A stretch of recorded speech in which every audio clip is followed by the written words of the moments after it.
नमस्कार। स्थानीय निर्वाचन विशेष प्रस्तुति फैसला जनप्रतिनिधिको इलेक्सन एक्सप्रेसको बहस विश्लेषण विवेचनाको विशेष श्रृङ्खलामा यहाँहरूलाई स्वागत छ। आज पनि हामी स्थानीय निर्वाचनको मत परिणाम र त्यसले दिएको सन्देश र सङ्केतका विषयमा केन्द्रित रहेर बहस विवेचना र विश्लेषण गर्नेछौँ। यसका लागि आज मसँग दुईजना अतिथि हुनुहुन्छ। विश्लेषक डाक्टर खगेन्द्र प्रसाई, त्यस्तै गरेर डाक्टर उद्धव प्याकुरेल। म खगेन्द्रजीबाट जान्छ। तपाईँले अब धेरैवटा निर्वाचन हेर्नु भएको छ, देश विदेशकै पनि हेर्नु भएको छ। यो निर्वाचन अघिल्लो निर्वाचनभन्दा केही हदसम्म फरक छ कि अथवा कसरी हेर्नु भएको छ तपाईँ? के हदसम्म फरक भन्नुभयो तपाईँले? योभन्दा अगाडिको स्थानीय निर्वाचनमा यस्तो गठबन्धन थिएन होला होइन? तपाईँले सामान्यतया अब शान्तिपूर्ण भयो भन्दा अब पर्यवेक्षकहरूले ठिकठाक शान्तिपूर्ण भयो भन्ने कुरा गरेका छन्। तर यद्यपि छिट्टपुट्ट हिंसा भयो, त्यो पनि फेरि चिन्ताकै विषय हो। त्यति हुनु ठिक हो भन्ने त भन्न सकिँदैन होइन, तर त्यसलाई घटाउँदै जाने कुरा होला। र अब सहभागिताको हिसाबले पहिलाभन्दा सहभागिता घटेको देखियो, तर एक खाले मानिसहरूमा जुन उत्साह देखियो चुनावको बेला स्वाभाविक ढङ्गले, त्यो उत्साह चाहिँ फेरि उस्तै देखिरहेको थियो कि। तर जब ब्यालेटमा गइसकेपछिको ब्यालेट काउन्टिङमा चाहिँ खसेको मतमा चाहिँ त्यो उत्साह घटेको देखियो। कुनै डेमोग्राफरले, कुनै पपुलेसन स्टडिजको प्राध्यापकले यो घट्नुको जस्टिफिकेसन दिनु भएन भने, मतलब यो घटेकै हो भन्ने ठाउँमा पुग्यो भने चाहिँ अब स्थानीय निर्वाचनको स्थानीय लोकतन्त्रमा मानिसहरूको उत्साह र सहभागिता अलिक घट्दैछ है गुणात्मक हिसाबले भन्ने कुराको यसले इन्डिकेसन गर्छ।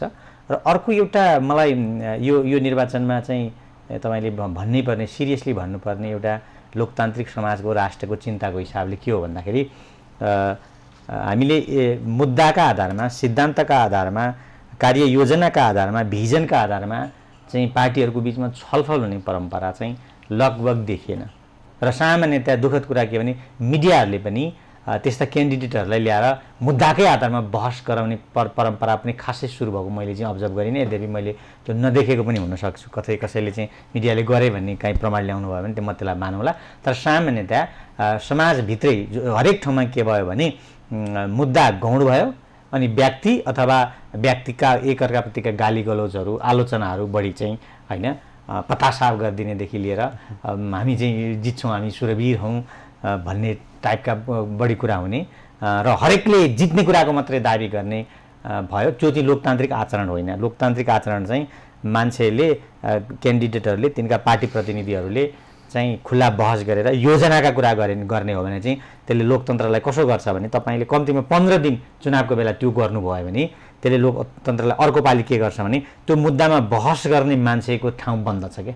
भनेको पार्टीको आफ्नो सिद्धान्त, भिजन, प्रोग्राम, कार्यक्रम हुन्छ नि स्थानीय, त्यो बुझेको मान्छे चाहिँ पार्टीको अब फ्रन्टमा आउँछ। त्यो चाहिँ त्यसै सबै पार्टीतिर आउन थालेपछि त्यसले लोकतन्त्रलाई अलि गुणात्मक रूपले फेर्छ। नभए त अहिले मलाई यस्तो लाग्छ कि अधिकांश चाहिँ क्यान्डिडेटहरूले पार्टीका घोषणापत्र, स्थानीय घोषणापत्र या प्रतिबद्धता पढेका छन् जस्तो चाहिँ मलाई लाग्दैन। के पढे भने उनीहरूले भोट माग्न जाँदा त्यो आधारमा भन्थ्यो होला, तर त्यस्तो त मैले त्यति धेरै देखिनँ है। खास गरेर मेयरहरू भनौँ न, यो मेट्रोपोलिटन सिटीका मेयर उपमेयरका क्यान्डिडेटहरूले त्यस्तो गरेको खासै काहीँ पनि देखिएन। इभन काठमाडौँमै, ललितपुरमै, अन्ततिर पनि त्यो चिज चाहिँ एकाध बाहेकै गौण भयो होइन, मैले देखेको त्यो चाहिँ दुःखद कुरा हो फेरि पनि लोकतन्त्रको लागि। मुद्दाको हिसाबले चाहिँ कमजोर भयो। अब एकातिर उता गणित पनि घट्या छ होइन, अनि मुद्दामा बहस हुने कुरा पनि नदेखिएपछि, जति देखिनुपर्छ नदेखिएपछि या देखिएन होला, त्यो हिसाबले दुईवटा ठाउँमा चाहिँ हामीले सच्याउनै पर्ने ती दुईवटा ठाउँहरू हुन् अहिलेलाई। मलाई पनि के लाग्छ भने निर्वाचनको कतिपय कुराहरू सुधार हुँदै आछ। जस्तो पहिला जति भड्किलो, अशान्ति, तोडफोडदेखि हिंसाका कुराहरू हुन्थे, 49 सालको पनि केही चुनावहरू हेरेको छु मैले, त्यो बेलाको नि याद छ। त्यसपछिका चुनावहरू हेर्नुहुन्छ भने रिलेटिभली अहिलेको चुनाव म आफू मतदान केन्द्रमा गएको ठाउँमा पनि र बाहिर पनि हेर्दाखेरि अलिकति शान्तिपूर्ण हुन थालेछ। मान्छेहरूले पोलिटिकल कल्चर पनि विकसित भएको छ। भोट आउन त हाल्दैमा धक्कामा के गर्नु पर्दैन, हाँसेरै भोट हाल्न सकिन्छ भन्ने वातावरण चाहिँ भएको छ। त्यो गर्दै गर्दाखेरि अब रिपोर्टको कुरा गर्दाखेरि अब जस्तो कतिपयले अशान्तिपूर्ण भयो भनेका छन्, कतिले उ भनेका छन्, तर त्यसमा जानुभन्दा नि हामीले आफूले अब्जर्भ गरेर चाहिँ त्यो राम्रो भएर आयो भन्ने कुरा हुन्छ। त्यस्तै गरेर मतदाताहरू पनि कतिपय सन्दर्भमा रिलेटिभली उनीहरूले जज पनि गर्न थाले देखिन्छ। अहिले भने जस्तै सहभागिता घटिरहेछ, तैपनि जज गरेको चाहिँ कस्तो देखिन्छ भने पैसाको खोलो मात्रै बगाउँदामा पनि उम्मेदवारहरू जितेका छैन। हिजो काम नगर्नेहरूलाई पनि धेरै ठाउँमा पनिस गरेको छ। त्यो एन्टी इन्कम्बेन्सी फ्याक्टर पनि एकदमै बढेर जानु पनि के हो भने अब मैले पैसा मात्रै खर्च गरेर अथवा पावर मात्रै अथवा दम्म मात्रै देखाएर जित्छु भन्ने छैन। त्यो चाहिँ एकदम त्यो चेन्ज हुँदै आएको छ।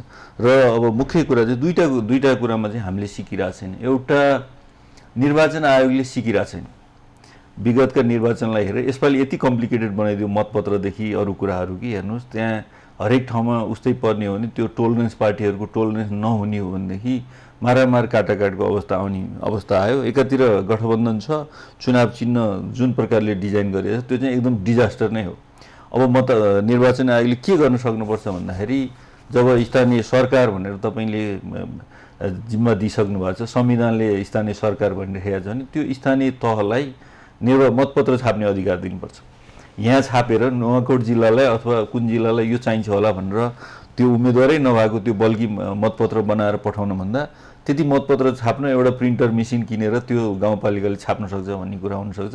तर अहिले त्यो यति सेन्ट्रलाइज निर्वाचन आयोग त्यसले सिकेर जानुपर्ने हुन्छ होला। अर्को उहाँले अहिले कुरा गर्नुभयो एकदम महत्त्वपूर्ण कुरा चाहिँ के हो भने अब हाम्रो चाहिँ बहस हुनुपर्ने अझै एजेन्डामा इन्कम्बेन्सीले काम गरिरहेछ कतिपय सन्दर्भमा, तर सन्दर्भमा भोलिको प्लान पनि के हो त नयाँ आउने चाहिँ फेरि तपाईँ हिजोको काम हेरेर तपाईँलाई रिजेक्ट गर्दै गर्दा म गइरहेको मान्छे पनि त्योभन्दा नि बदमास हुनसक्छु नि त। यदि मसँग चाहिँ अन्तर्क्रिया भएन, मेरा कार्यक्रमहरू जनताले थाहा पाएनन् भने हो त्यो सन्दर्भमा चाहिँ मलाई के लागिरहेछ भने जुन सिभिल सोसाइटीको कुरा गरिन्थ्यो हामी काठमाडौँमा कमसेकम एउटा नागरिक समाज भनेर जुन कुराहरू गर्थ्यो, अब हरेक पालिकामा सानो ठुलो नागरिक समाज देखिनुपर्छ र त्यसले चाहिँ मात्रै बहस गर्न सक्छ। अहिले तपाईँले भने जस्तो दुईटा पार्टीका उम्मेदवारहरू अथवा मुख्य पार्टीका उम्मेदवारलाई तिम्रो एजेन्डा के हो त भनेर यसै गरी आज जस्तै बहस गरेर गराउने अहिले अरू कुनै संयन्त्र छैन, सिभिल सोसाइटीले मात्रै गर्न सक्छ होला। त्यसको लागि चाहिँ अब त्यतातिर चाहिँ कमसेकम केही अलिकति निष्पक्ष भन्ने मान्छेहरूले त्यो प्रकारको बहस थाल्न गरेनन् भनेदेखि हाम्रो चाहिँ यस्तै तरिकाले जान्छ होला। तर त्यति भन्दै गर्दैन अहिले मैले भने जस्तै बिस्तारै निर्वाचन आयोगले केन्द्रीकृत गरिरहे पनि सेक्युरिटी फोर्सहरूले नचाहिँदो सेन्सिटिभिटी प्रस्तुत गरिरहे पनि अस्ति यही उसमा सेक्युरिटीकै सन्दर्भमा मैले कुरा गरेको थिएँ। त्यसका कतिपय सन्दर्भहरूलाई पनि आज रिकल गर्दै गर्दाखेरि उहाँहरू पनि धेरै सुध्रिन चाहनु भएको छैन। तैपनि धेरै कुरामा चाहिँ निर्वाचन चाहिँ अलिक परिष्कृत हुँदै गएको छ र जनताले राजनीतिक संस्कार चाहिँ अलिक सिक्दै आएको चाहिँ देखिरहेको छ। यसरी हामीले सकारात्मक कुरो गरिरहँदाखेरि अब सामान्यतया शान्तिपूर्ण रह्यो भनिरहँदाखेरि प्रमुख प्रतिपक्षी दलले चाहिँ फेरि निकै आपत्ति गर्यो नि त। प्रमुख प्रतिपक्षी दल त एउटा स्टेक होल्डर हो फेरि यो निर्वाचनमा। होइन, अब त्यसमा त्यो कहिले गर्यो भन्ने कुरादेखि सबै कुरा महत्त्वपूर्ण हुन्छ होइन। चुनावको दिन गर्यो गरेन, चुनावको अघिल्लो दिनसम्म के भनिरहेको थियो, चुनावी प्रक्रिया भने चुनावको दिन मतदानको दिन मात्रै अथवा मतगणना थालेपछि मात्रै हुँदैन। चुनावी प्रक्रिया भनेको मतपत्र छाप्ने बेलादेखि जब निर्वाचन आयोगले डेजहरू एनाउन्स गर्छ, यो दिन यो हुन्छ, यो दिन यो हुन्छ, त्यो दिनदेखिको सुरु हुन्छ र मतदान त त्यो भित्रको 10% 15% काम होला। हो त्यो हुँदाखेरि कहिले भन्यो भन्ने कुरा चाहिँ जब आफ्नो रुझानहरू घट्दै गयो त्यो पछि भनेको कुरालाई चाहिँ तपाईँ हामी त्यसरी सिरियस लिँदैनौँ। त्यो चाहिँ एउटा राजनीतिक धर्म हो प्रतिपक्षको। उसले आफू हार्दै गर्दाखेरि आफ्नो जनतालाई कुन अभिमतका साथ लाने भन्ने सन्दर्भमा चाहिँ हो। तैपनि त्यसमा पनि त्यस्तो अपोज गरेको देखिँदैन हामीले। काहीँकि अब एउटा स्टेटमेन्टलाई मात्रै हेरेर हिजो हामीले नेपालकै सन्दर्भमा हामी संसदमा बस्दैनौँ भनेर लामो समय अड्डी लिएका सन्दर्भहरू पनि हेर्दाखेरि अहिलेको प्रतिपक्षले एउटा शालीन रूपमा एउटा प्रेस विज्ञप्ति निकाल्दैमा त्यो चाहिँ उसको राजनीतिक धर्म हो। त्यसलाई त्यति धेरै सिरियस लिनुपर्छ जस्तो मलाई लाग्छ। खैन सर, यो प्रतिपक्षी दलको जुन विज्ञप्ति छ त्यसलाई एकदम सामान्यकरण मात्रै गर्न मिल्छ त? होइन, पटक हामीले भन्यौँ नसुनेपछि विज्ञप्ति निकाल्यौँ भनिरहेछ। होइन, त्यही त यो चाहिँ अब भनौँ न अब धाँधली भयो कि भएन भन्ने कुराको प्रचार या त्यसको अभिव्यक्ति नै चुनावकै दिन पो आउँछ त। कि त काउन्टिङमा धाँधली भयो भने पछि आउँछ होला। मूल रूपले धाँधली भयो कि भएन भन्ने कुरा त एउटा थप अनुसन्धानको विषय हुनसक्छ। तर कसैले चाहिँ धाँधली भयो भनेर कहिले भन्यो त? अघि मैले जुन पोइन्ट आउट गर्नुभयो, तपाईँ निर्वाचनको दिन हुन्छ नि त धाँधली हुँदा त होइन। मतलब धाँधलीको एउटा तौर त कि त्यसको पछि पनि 1-2 दिन पछाडि बाकसहरू लुटिएका खोसिएका हुन्छन्, तर त्यस्तो भन्दा पनि निर्वाचनकै दिन या भोलिपल्टै मतगणना सुरु हुनुभन्दा अगाडि नै त्यसलाई सिरियस अटेन्सनमा ल्याएको भए त्यसको एउटा भ्यालु हुन्छ। तपाईँले हार्दै गइसकेपछि अथवा हार्ने सङ्केत देखिएपछि ल्याएपछि त त्यो त एउटा राजनीतिक इमान्दारिता नै हुँदैन। उहाँले धर्म भन्नुभयो, मैले चाहिँ राजनीतिक अधर्म भन्छु त्यसलाई। किनभने तपाईँले स्वस्थ प्रतिस्पर्धालाई स्वीकारेर जानुपर्छ भन्ने कुरा मान्नु भएन भने अधर्म गर्नुभयो के होइन। अब स्वस्थ भएन भन्ने कुराको चाहिँ तपाईँले अस्तिकै दिन कुरा गर्नुभएको भए एउटा कुरा हुन्थ्यो, तर त्यो पछाडि कुरा भइसकेपछि चाहिँ गडबडी छ त्यो विज्ञप्तिमा अथवा त्यो रेस्पोन्समा भन्ने ठाउँ रहन्छ क्या। यो भनेको एकदम हाम्रो निर्वाचन आइडियल थियो, पर्फेक्ट थियो, काहीँ केही भएन भन्ने कुरा पनि होइन होला। गडबडी कतै भयो होला, तर त्यो गडबडी भयो भन्ने कुरा तपाईँ कहिले बोलिरहनु भएको छ त? त्यो म्याटर गर्छ। उसले त आफ्ना कार्यकर्ता मारिएको, बाकस लाँदाखेरि चाहिँ प्रतिनिधि नपठाएको भनेर लेखेकै छन्। त्यही त हो, त्यस्ता चिजहरू त सप्रमाण अगाडि ल्याउनु पऱ्यो, डिबेटमा ल्याउनु पऱ्यो, संवादमा ल्याउनु पऱ्यो होइन।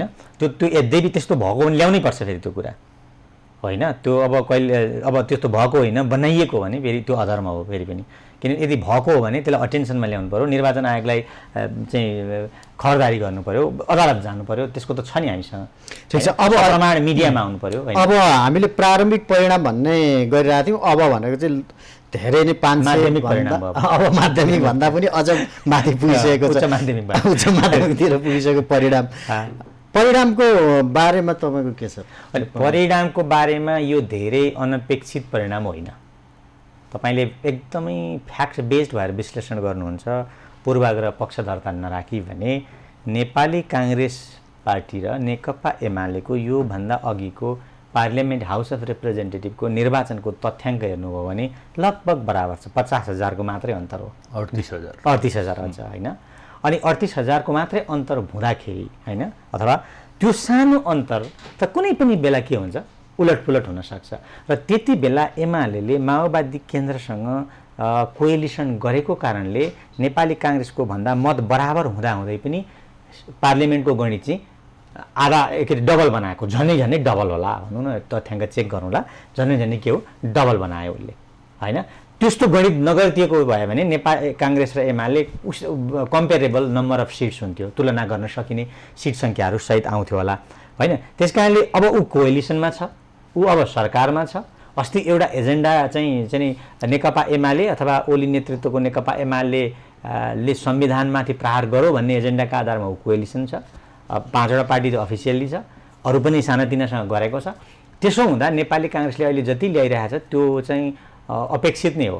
तर एउटा कुरा के हो भने यदि यो गठबन्धन चाहिँ अझै राम्ररी नेपाली काङ्ग्रेसले गर्न सक्यो, नेपाली काङ्ग्रेस त मूलभूत नेतृत्वमा थियो, त्यहाँभित्र चाहिँ अनेक खालका विचारहरू आए होइन, गर्न सकेको भए 35%को सट्टा 100% गठबन्धन गर्न सकेको भए त्यो नेपाली काङ्ग्रेसलाई धेरै लाभको कुरा हुन्थ्यो अहिलेभन्दा तुलनात्मक रूपले। यसको मतलब स्थानीय तहको निर्वाचनमा गठबन्धन गर्न ठिक हो होइन? गठबन्धन त नि होइन, गठबन्धनको म तपाईँलाई 2-4वटा कुरा भन्छु। यो मैले बोल्दै पनि आएँ 4-5 दिनदेखि 7 दिनदेखि नै। गठबन्धन गर्नु किन बेठिक? यो गठबन्धन ठिक छ भनेको अर्थमा नबुझ्नु होला।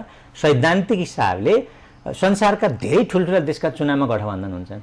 फ्रान्सको भर्खर अस्ति भएको राष्ट्रपति चुनावमा हेर्नुहोस् त, पहिला थुप्रै पार्टीहरू चाहिँ राष्ट्रपतिको प्रतिस्पर्धी थिए, अनि जब सेकेन्ड राउन्डमा गठबन्धन भयो। गठबन्धन भनेको थुप्रै वाम पार्टीदेखि थुप्रो लिबरल पार्टी, डेमोक्रेटिक पार्टीले यतापट्टि म्याक्रोनलाई भोट दिएर कति थुप्रो प्रतिशतले जितायो भने उता अलि फाँसीवादी पार्टी भनिएको न्यू कन्जर्भेटिभ पार्टीले गठबन्धन मात्र आएको। अमेरिकामा गठबन्धन हुन्छ।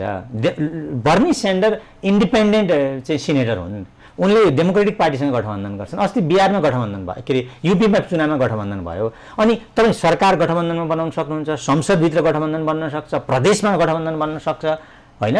अब योभन्दा अगाडि मनमोहन सिंहको सरकार गठबन्धनमा थियो, मोदीभन्दा अगाडि दुनियाँभरि गठबन्धन बन्छ, अमेरिकादेखि इन्डियादेखि लोकतन्त्र जहाँसुकै गठबन्धन बन्छ। अनि यहाँ चाहिँ स्थानीय तहमा बन्नु हुँदैन भन्ने त कुनै तुक छैन। फेरि गठबन्धनमा चाहिँ यो सरकारी गठबन्धन मात्रै छैन नि, नेकपा एमाले नेतृत्व गरेको प्रतिपक्षी गठबन्धन पनि सँगसँगै छ त होइन र?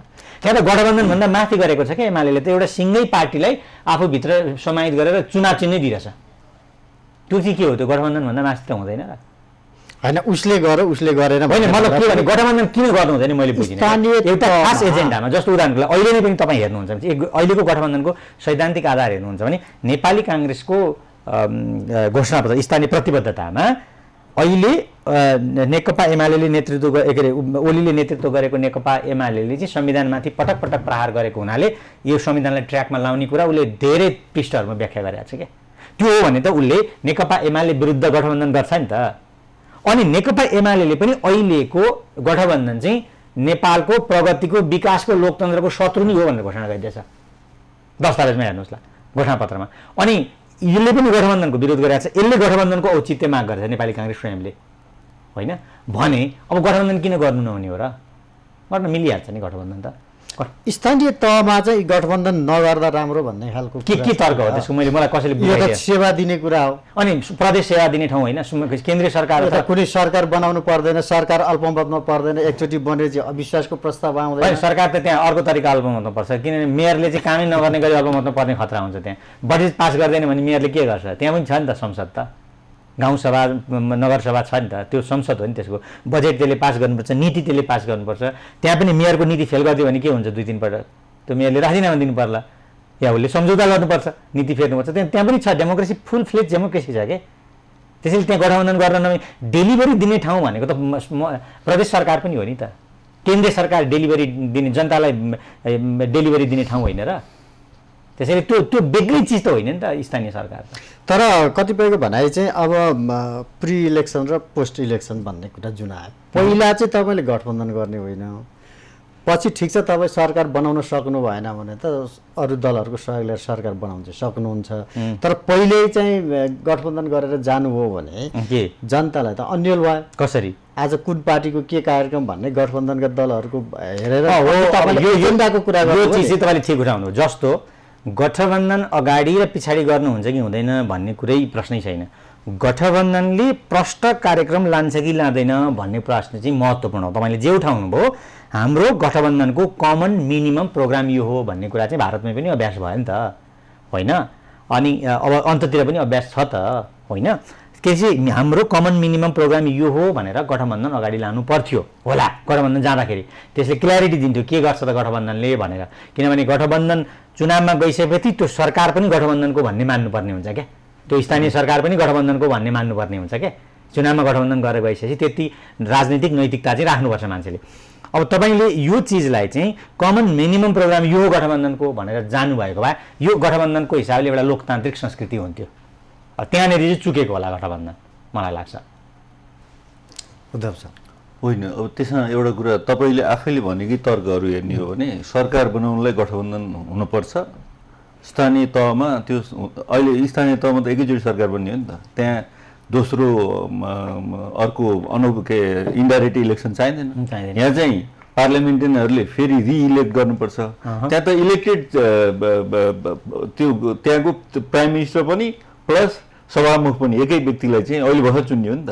त्यो हुँदाखेरि त त्यहाँ त झन् आवश्यक रहेछ नि त। तपाईँले भने जस्तै गभर्मेन्ट बनाउने सन्दर्भमा मात्रै एलायन्स हुनुपर्छ भन्यो भने त त्यहाँ आवश्यक रहेछ। तर सँगसँगै अर्को तपाईँले उठाएको प्रश्न चाहिँ जस्तो अहिले पनि उहाँले कङ्ग्रेसको घोषणापत्रको कुरा गर्नुभयो, गठबन्धन त गरे 5 दलले, तर यिनीहरूले गठबन्धनीय जुन 209 स्थानमा यिनीहरूले गठबन्धन गरेका थिए त्यसमा चाहिँ घोषणापत्र पनि भइरहेको भयो हुन्थ्यो कि। त्यहाँ चाहिँ कङ्ग्रेसको घोषणापत्र, माओवादीको घोषणापत्र, अर्को घोषणापत्र फरक जानु चाहिँ अलिकति फरक भयो। तर सबैमा चाहिँ अहिले उहाँले भने जस्तै फेरि अहिलेको सन्दर्भ चाहिँ अलिकति फरक के भने हिजोको सरकारले अथवा अहिलेको नेकपा एमाले लिड गरिरहेको सरकारले चाहिँ संविधान विरोधी प्रतिगामी कोट एन्ड कोट कदमहरू चाल्छ। यो सरकार संघीयताको पक्षधर पनि छैन, स्थानीय सरकारलाई नि यसले इग्नोर गर्छ, एउटा मातहतको भनेर भनिरहेछ। त्यही भएर यसको विरुद्धको हाम्रो चाहिँ गठजोड हो भनेर गएको छ। त्यो सन्दर्भसम्म छ। त्यसलाई नै पनि एउटा संयुक्त घोषणापत्र जस्तो पहिला सरकार बनाउनु अगाडि उहाँहरूले एउटा प्रतिज्ञापत्र चाहिँ जारी गर्नुभयो, त्यसैलाई घोषणापत्रको रूपमा ल्याए भए हुन्थ्यो होला। त्यो बेग्लै कुरा भयो होइन, त्यो लान सकेनन्, पछिको लागि त्यो उहाँहरूलाई फिडब्याक होला। तर तपाईँले भनेकै कजमा हेर्ने हो भने यो पनि सरकार हो, सरकार बनाउनु अगाडि गठबन्धन गर्नुपर्छ। हारेपछि त सिद्धो त फेरि जसरी पार्लियामेन्टमा बहुमत नपुगेपछि प्रधानमन्त्री बन्दैन, त्यहाँ त जनताको भोट नल्याएपछि त गाविस गाउँपालिका अध्यक्ष अथवा मेयर पनि हुँदैन नि त। भन्दाखेरि गठबन्धन फेरि त्यो तपाईँको पार्टिजन गठबन्धन हेर्नुहुन्छ हेर्नुहुन्न, अहिले पनि देख्नु पनि कतिपय ठाउँमा कतिपय सन्दर्भमा गठबन्धनहरू बलिएका विरुद्ध अलिक कमजोरहरू मिलेर गर्छन् होइन। कतिपय सन्दर्भमा इस्यु वाइज अहिले अब उहाँले अहिले कुरा उठाउनु भएको जस्तै बलियो र निरोधो पनि थिएन। म तपाईँको तर्कलाई धेरै ठाउँमा भनिरहेको छु। ए बाबा त्यो बेलामा अझ हामीले छुट्याएको कुरो चाहिँ के भने केपी शर्मा ओलीको राजनैतिक उचाइ त्यो बेलाको शेरबहादुर देउबाजीको त्यो बेलाको खस्किदो उचाइका बिचमा पनि काङ्ग्रेसमा जाँदा काङ्ग्रेस र एमाले ल्या मत त्यति फरक हो। त्यो हुँदाखेरि कङ्ग्रेसलाई त्यति कमजोर आकलन गर्न पनि हुँदैन थियो। अहिले कङ्ग्रेस त्यो एकदम त्यो कमजोरहरूको गठबन्धनको लिड गरिरहेको थिएन, शक्तिशालीहरूकै गठबन्धनको लिड गरिरहेको थियो। तर उसँग इस्यु थियो। इस्यु भने चाहिँ संविधान पक्षधर अथवा संविधान विरोधी, संघीयता पक्षधर अथवा संघीयताको विरोधी, त्यो सन्दर्भमा इस्यु आइरहेको सन्दर्भमा र गठबन्धन हुन्छ कि हुँदैन भन्ने सन्दर्भमा चाहिँ अलिकति के थियो भनेदेखि गठबन्धन भइरहँदाखेरि असाध्यै हामी कमजोर हुन्छौँ कि भन्ने एउटा साइकिलले काम गरेको थियो। त्यसमा धेरै कुराले गर्दाखेरि कमसेकम त्यति कमजोर हुन भएन। र त्यसमा एकातिर के थियो भने राष्ट्रभरि नै गठबन्धन भएको जस्तै प्रचार प्रसार भइरहँदाखेरि नि उहाँले 1/3 भन्नुभयो, जम्मा 29% जति मात्रै गठबन्धन भएको छ, 209 पालिका गठबन्धन भएको छ। र त्यो सबैमा गरेको भए चाहिँ अझ के हुन्थ्यो होला, त्यसको चाहिँ त्यसपछिको प्रतिक्रिया के हुन्थ्यो होला भन्ने एउटा शङ्काको विषय रह्यो होइन। तर अहिलेको गठबन्धनलाई र भोलि हुने गठबन्धनलाई नि एउटा सामान्यतया अब देख्नु भएन, गठबन्धनकै दलहरूको बिचमा पनि कतिपय ठाउँमा त्यसलाई चिरेर अर्को गठबन्धन भएको छ। जस्तो बाबुराम भट्टराई गठबन्धनका समर्थक हुनुहुन्छ, गठबन्धनकै नेता हुनुहुन्छ, तर उहाँले आफ्नै ओडामा आफ्नो स्वार्थको लागि गठबन्धन विरोधी, संविधान विरोधी भनेर भनिएको दलसँग नि गठबन्धन गरेर जानु पर्यो। ठिक छ, गठबन्धन गर्नुलाई सैद्धान्तिक रूपमा नराम्रो मानिएन, त्यो ठिकै छ। तर त्यसको पनि एउटा मुद्दा हुँदो, गठबन्धन दलको गठबन्धन गर्नुपर्ने मुद्दा के त, त्यो कार्यान्वयन भयो कि भयो त, दलहरूले कार्यान्वयन गरेन नि त गठबन्धन दलहरूले भन्ने प्रश्न त हुन्छ। मुद्दा पनि यसपालि क्लियरै छ, दुईटै गठबन्धनको क्लियर छ। एउटा गठबन्धन तपाईँ हेर्नुहुन्छ भनेदेखि अलिकति अब शब्द चयनलाई कसरी हेर्नुहुन्छ, अलिकति कन्जर्भेटिभ परम्परावादी जस्तो गठबन्धन छ। हिन्दू राज्य, राजतन्त्र लगायतका एजेन्डा बोकेको र कतिपयलाई रामको पनि भजन गाउन पर्ने खालको त्यो मिश्रणको एउटा गठबन्धन छ। त्यसको नि एजेन्डा मिले, त्यहाँभित्र को लेफ्ट को राइट भन्दा पनि त्यो एजेन्डामा उहाँहरू मिल्नुभयो क्या। एजेन्डा त मिल्न पाइन्छ नि त, एमाले त्यो पार्टी हो त अहिले। अनि अब अहिले तपाईँको ठोरी को ऊ गान कसले गाइरहेछ, रामको भक्ति कसले गरिरहेछ, अनि केपी शर्मा ओलीको अरू धेरै इस्युहरू हेर्नुहुन्छ भने अहिले हामीले कुरा गरिसक्यौँ। संघीयता विरोधी, अहिलेको संविधानको पनि कतिपय अवयवको चाहिँ कार्यान्वयन नगर्ने, आफ्नै पार्टीका यत्र तत्र सर्वत्र 7 मध्ये 6वटा प्रदेशमा सरकार भइरहँदाखेरि संघीयता कार्यान्वयन गर्न आनाकानी गर्ने, स्थानीय सरकारलाई त्यत्रा अधिकारसहितको स्थानीय सरकारलाई तिमीहरू सरकारको एउटा केन्द्रीय सरकार, जबकि केन्द्रीय भन्ने संविधानले लेख्दैन, सङ्घको कुरा गरिन्छ, सङ्घीय सरकारको तिमीहरू एउटा इकाइ मात्र हौ भन्ने लगायतका उहाँका कतिपय अभिव्यक्तिहरू उहाँले सरकारमा हुँदाखेरि अहिले जुन संघीयता जुन धरापमा परेको छ, अहिले प्रदेशको जुन बारेमा जनमानसमा जुन प्रश्न चिन्ह उब्जेको छ, त्यो अरू कसैको कारणले होइन, त्यो लेखेर राख्नुपर्छ। हामीले रिपिटेडली भनिरहनुपर्छ। आज उहाँ विपक्षमा हुनुहोला, भोलि कमजोर हुनुहोला, तर कुनै पनि एउटा नयाँ प्रक्रियाको थालनी गरेपछि त्यो नयाँ प्रक्रियालाई अगाडि लानलाई एकदम बलियो र त्यसको लागि कमिटेड लिडरसिप चाहिन्थ्यो। त्यो कुरा हामीले जनताले त फेरि संविधान पछिको नयाँ सरकार 2/3 स्थायित्वको भनेर दिएको हो नि त। हो त्यो सरकार चुकेका कारणले आज हामी संघीयताकै अवयव, यत्रो दुःख गरेर लिएर आएको संविधानको चाहिँ अवयवको बारेमा जनताले प्रश्न चिन्ह गरी उठाइरहेछन् र तपाईँ हामी विश्लेषक भन्नेहरूले नि कसरी कन्भिन्स गर्ने भन्नेमा चाहिँ इस्युहरू खोज्नुपर्ने अवस्था। त्यो सबै कुराहरू चाहिँ एउटा परम्परावादी अलिकति अहिलेको प्रोग्रेसिभ राज्यभन्दा विपरीतको एउटा धारको नेतृत्व गरिरहेको थियो, त्यहाँ उहाँहरू मिल्नु भएको छ भने अर्कोतिर चाहिँ कमसेकम संविधानलाई बारम्बार छिया पारेर मैले त डोबाटोमा छोडेको भन्छु होइन, डोबाटोमा छोडिसकेपछि त्यसलाई बचाउने कष्टमा उहाँहरूले एउटा एलायन्स गर्नुभएको थियो। त्यहाँ फेरि चित्रबहादुर केसी जो चाहिँ अलिकति सैद्धान्तिक रूपमा संघीयताको विरोध गर्ने मान्छे पनि उहाँ कतिपय सन्दर्भमा केपी शर्मा ओलीलाई नै कुनै इस्युमा सघाइरहेको मान्छेलाई पनि एउटा चेत के खुल्यो भने होइन, संविधान ल्याइसकेको संविधानका कतिपय अवयवलाई करेक्सन गरेर जान सकिन्छ, तर संविधानलाई माख्न हुँदैन, डोबाटोमा छोड्न पाइँदैन भनेर त्यो प्रकारको एउटा अहिलेको संविधानवादलाई एक हदले जगेर्ना गर्नुपर्छ भन्नेहरूको एउटा सम्मिश्रण हो। त्यहाँ को कम्युनिस्ट थिए, को कति र्याडिकल कम्युनिस्ट थियो अथवा को के थियो भनेर हेर्नभन्दा पनि कम्युनिजम भन्ने नेपालमा खासै अब उहाँ अलिकति त्यसमा विश्लेषण गर्नुहुन्छ होला। कम्युनिजम भन्ने एउटा ट्याग मात्रै हो। धेरैले चाहिँ अहिले हाम्रो कमसेकम केही गर्छन् भने हाम्रा यहाँका एकदम र्याडिकल कम्युनिस्टहरू भन्ने पनि युरोपतिरको ग्रिन पार्टी जस्तो पनि छैनन् एजेन्डाको हिसाबले। त्यही भएर कम्युनिजम नामसेको लागि छ, त्यहाँभित्रको एजेन्डा हेर्दाखेरि चाहिँ अलिकति प्रोग्रेसिभ र अलिकति कन्जर्भेटिभको रूपमा हेर्ने हो। र त्यो सन्दर्भमा अहिलेको एलायन्समा एकदम क्लियर कट देख्छु म, म्याच देख्छु। यताको एलायन्स पनि अहिले उहाँले भन्नुभयो पार्टी मर्ज गरेको एलायन्स, एउटै चिन्हमा चुनाव लडेको एलायन्स, र अर्कोतिर विभिन्न 5वटा 7वटा चुनाव, कमसेकम 5वटा चुनाव चिन्हमा लडेको एलायन्सको सबै इस्यु मिल्दैन के। तर कमन मिनिमम एउटा इस्युसहित उहाँहरू सबै मिले त पार्टी नै एउटै हुन्थ्यो होला। त्यो कारणले गर्दाखेरि अनहोली भन्ने छैन यहाँ। अनहोली देख्ने हो होइन।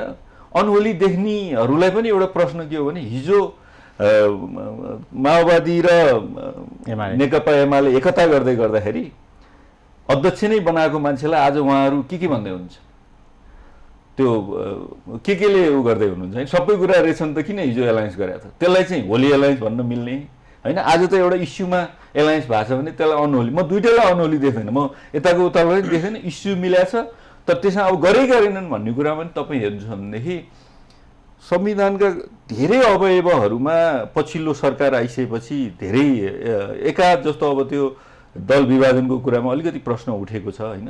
र त्यस्तै कतिपय पहिला गरेका गल्तीहरूलाई पनि सच्याउन नसकेका हो कि जस्तो कुरा उठाएको छ। जस्तो तपाईँ हेर्नुहुन्छ भने केपी शर्मा ओलीले जुन सबै शक्ति संरचनालाई एकीकृत गर्न खोजेका थिए, शेरबहादुरजी आएपछि त्यो कमिटमेन्ट अनुसार उहाँले चाहिँ ती विकेन्द्रीकृत संस्थाहरूलाई ती अधिकारहरू चाहिँ फिर्ता पठाउनुपर्छ, त्यो गरिसकेको अवस्था छैन।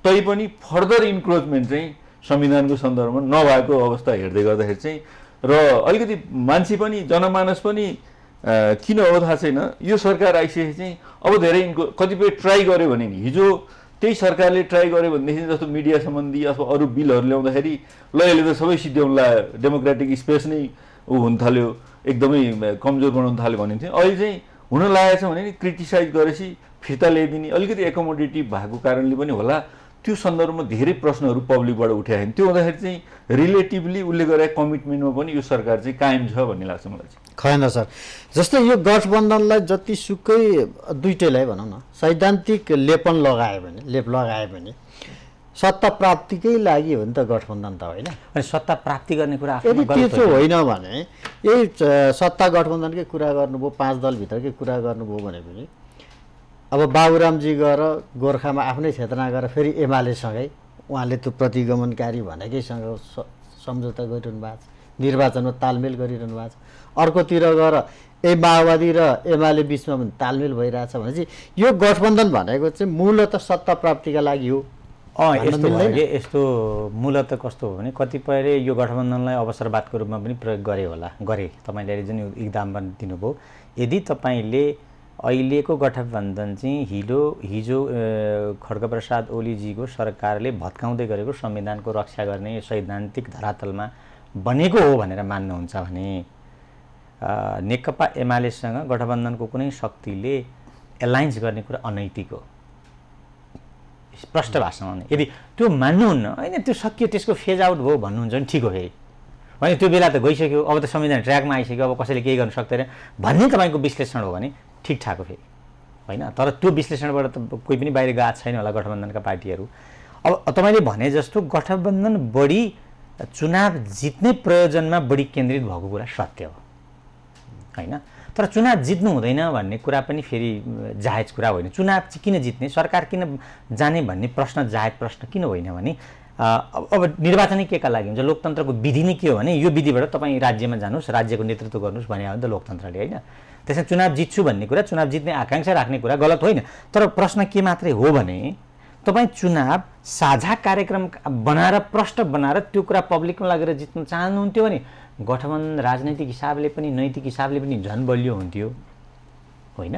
चुनाव जित्ने कुरा पनि केमा खडा हुन्थ्यो भने तपाईँको राजनैतिक नैतिक धरातलमा खडा भएको कार्यक्रम साझा कार्यक्रमका आधारमा त्यसको बलियो सैद्धान्तिक नैतिक धरातल बन्द थियो होइन। तर त्यस्तो धरातल बन्न खासै पाएन यसपालि होइन। थोरै ठाउँमा गठबन्धन भयो, गठबन्धन भएका ठाउँमा पनि गठबन्धन राम्ररी भएन, बागी भए, के भए, अहिले चुनावको प्याटर्न हेर्नुहुन्छ भने त त्यो कतिपय नेपाली काङ्ग्रेसले नि उतापट्टिको अर्को गठबन्धनको शक्तिलाई भोट नहालेको चाहिँ त्यो प्याटर्नमा देखिन्छ प्रारम्भिक। म आउँछु त्यो ट्रान्सफर कसरी होइन तर गठबन्धन आफैमा प्रभावकारी गठबन्धन बनेको छैन क्या। किन पनि बनेको छैन भने त्यही कमन मिनिमम प्रोग्रामले राष्ट्रियदेखि तलदेखि माथिसम्म पार्टीहरूले आफ्नो सिङ्गो पार्टी पङ्क्तिलाई परिचालित गरेको भए त्यो गठबन्धन प्रभावकारी हुन्थ्यो।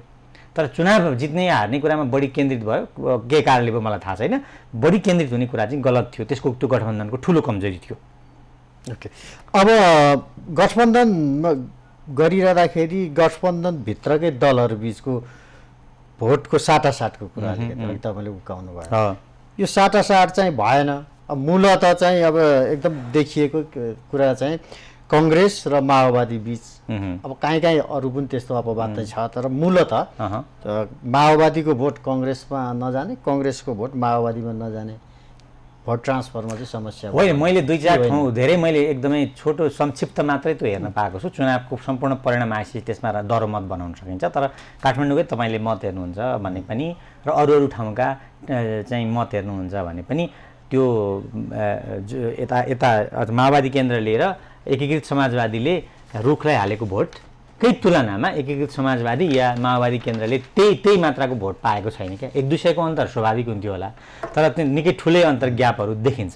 त्यसैले त्यहाँ गठबन्धनले काम गरेन या पब्लिकले चाहिँ अब जे बारे पनि म भोट हाल्दिनँ भन्ने सोच्यो कि अथवा पार्टी नै त्यसरी परिचालित भयो कि अब यो त अनुसन्धानको विषय हो, समाजशास्त्र या राजनीतिक शास्त्रको अनुसन्धान नगरी यसमा किटानीका साथ भन्न सकिँदैन। तर त्यस्तो देखिन। अब त्यस्तो यदि पार्टीका समर्थकहरू परिचालित नभएका हुन् भने त पार्टीको कमजोरी मान्नुपर्छ, त्यसलाई पार्टीको असक्षमता मान्नुपर्छ। त्यसको एकदम राम्रो उदाहरण भनेको त माधव नेपालजीको प्रतिक्रिया पर्याप्त छैन, धोका भयो भन्ने खालको होइन। त्यही त त्यसले उहाँले भनेको कुरा र मैले अहिले 1-2वटा अब्जर्भेसन, धेरै त गरेको छैन, 1-2वटा अब्जर्भेसन चाहिँ म्याच गर्छ। तर ठ्याक्कै कति ठाउँमा धोका भयो होइन, र धोका एक पक्ष मात्रै भयो कि दुई पक्ष पनि धोका भयो भन्ने कुराको प्रष्ट तथ्याङ्क चाहिँ निर्वाचनको सबै परिणाम तथ्याङ्क धेरै टाढा नजाउँ, एउटा केस हिस्टोरी पनि त हुन्छ नि, हुन्छ होइन, देखिन्छ। जस्तै तपाईँ ललितपुरमा उपमेयरको कुरा गर्नुभयो, मजाले देखिन्छ। काठमाडौँकै उपमेयरको पनि कुरा गर्नु एक्ज्याक्टली। अब यो त धेरै ठुलो, काठमाडौँको मेयरले जति भोट ल्याउँदै हुनुहुन्छ उपमेयरले त्यो ल्याइरहनु भएको छैन होइन, त्यो देखिन्छ। किन नदेखिनु, मजाले नै देखिन्छ नि। अनि भनेपछि भोट समेत साटासाट गर्न नसक्ने पार्टी, मैले भने त गठबन्धन जसरी गठबन्धन बन्नु पर्थ्यो त्यसरी बन्नै सकेन। कसरी बन्नु पर्छ? त्यसले पहिलो कुरो कमन मिनिमम प्रोग्राम बनाउन सकेन, एक होइन। अनि गठबन्धनभन्दा बाहिरपट्टि गठबन्धन नगर्ने भनिएको छ, गठबन्धन भइरहेछ, त्यसलाई रोक्न सकेन। गठबन्धन सबै ठाउँमा र अधिकांश ठाउँमा पनि गर्न सकेन। गठबन्धन जहाँ जहाँ भयो होइन त्यहाँ पनि विभिन्न किसिमले बागीहरूको आउने प्रक्रियाले त्यो गठबन्धनलाई कमजोर बनायो गठबन्धनकै हिसाबले सोच्दाखेरि। भनेपछि यी अनेक कुराहरूले गर्दाखेरि गठबन्धन त राम्रो गठबन्धन बनेन।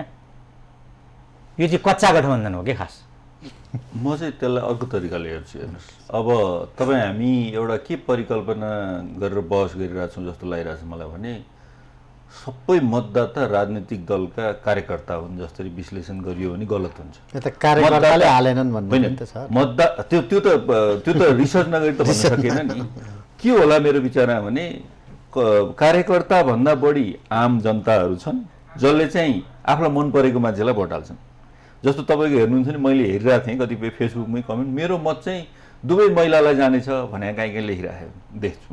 उसले अब के भने अलिकति महिलावादी चिन्तनमा गयो, प्रमुखमा महिला उठेलाई ठोक्यो, उपप्रमुखमा महिला उठेकोलाई त दिएछ, ललितपुरमा त उठेकै नउठेकोलाई दिएछ। एउटा सानो प्रश्नै गरौँ न ल, ठिकै छ, यसलाई यस संवादको रूपमा त्यस्तो चाहिँ दुवै पक्षको भएको भए उहाँले भन्नुभए जस्तो प्रवृत्तिलाई हामीले स्वीकार्नुपर्छ है। तर त्यो चाहिँ एक पार्टीको पक्षबाट मात्रै भएको परिस्थिति हो भने यस्तो के सिद्धान्त हुन्छ कि माओवादी केन्द्रका मानिसहरू र नेपाल कम्युनिस्ट पार्टी एकीकृत समाजवादीका मानिसहरूले भोटरहरूले चाहिँ पार्टीको आह्वान अनुसार सूर्यमा भोट रुखमा भोट हाल्छन्। अनि यस्तो के तत्त्व छ नेपाली काङ्ग्रेसका भोटरहरूले चाहिँ त्यो आह्वान उल्लङ्घन गरेर छिट्टोपुट्टो भएको भए ठिक छ है तपाईँले भनेको छिट्टोपुट्टो प्याटर्न कति छ त्यसरी एउटा आधार छ है सर। त्यसमा पनि हामी जहिले त्यसको आयतन चाहिँ बढी छ। त्यही भएर तपाईँलाई मैले सम्पूर्ण आएपछि यसमा डेफिनेटिभ जजमेन्ट गर्न सकिन्छ, तर अहिले धेरै देखियो। त्यसमा हामीले नै विश्लेषण गरिरहेको अर्को कुरा बिर्सिनु हुँदैन होला जसलाई सर होइन।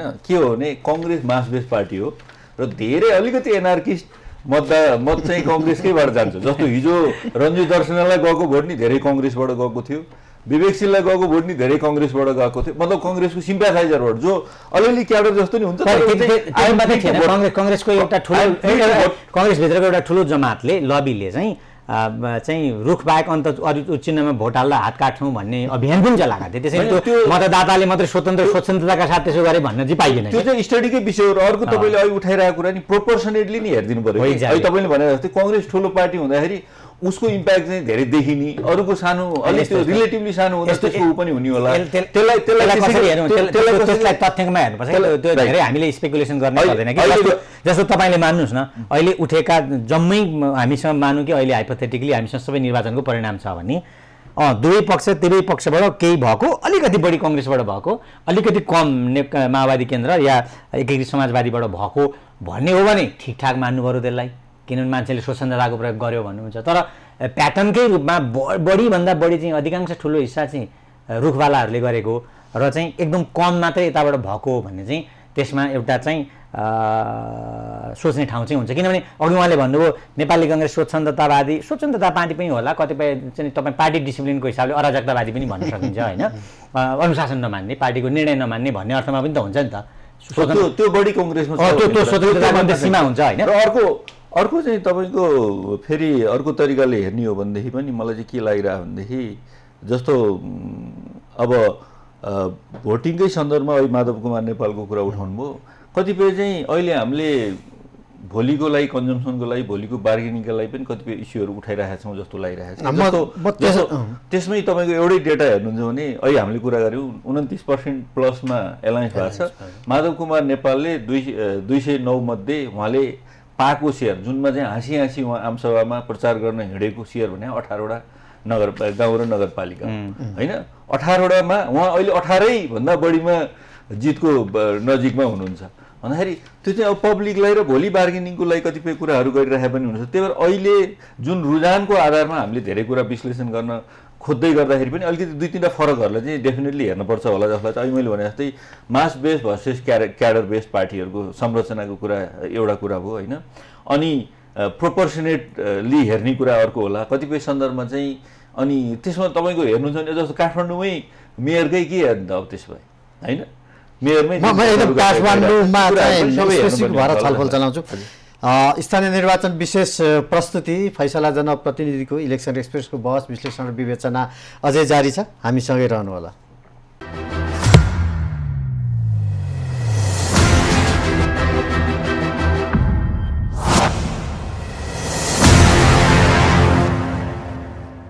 स्थानीय निर्वाचन विशेष प्रस्तुति फैसला जनप्रतिनिधिको इलेक्सन एक्सप्रेसको बहस विश्लेषण र विवेचनामा पुनः स्वागत छ। हामीसँग दुईजना अतिथि हुनुहुन्छ, डाक्टर उद्धव प्याकुरेल र डाक्टर खगेन्द्र प्रसाई, दुवैजनालाई पुनः स्वागत छ।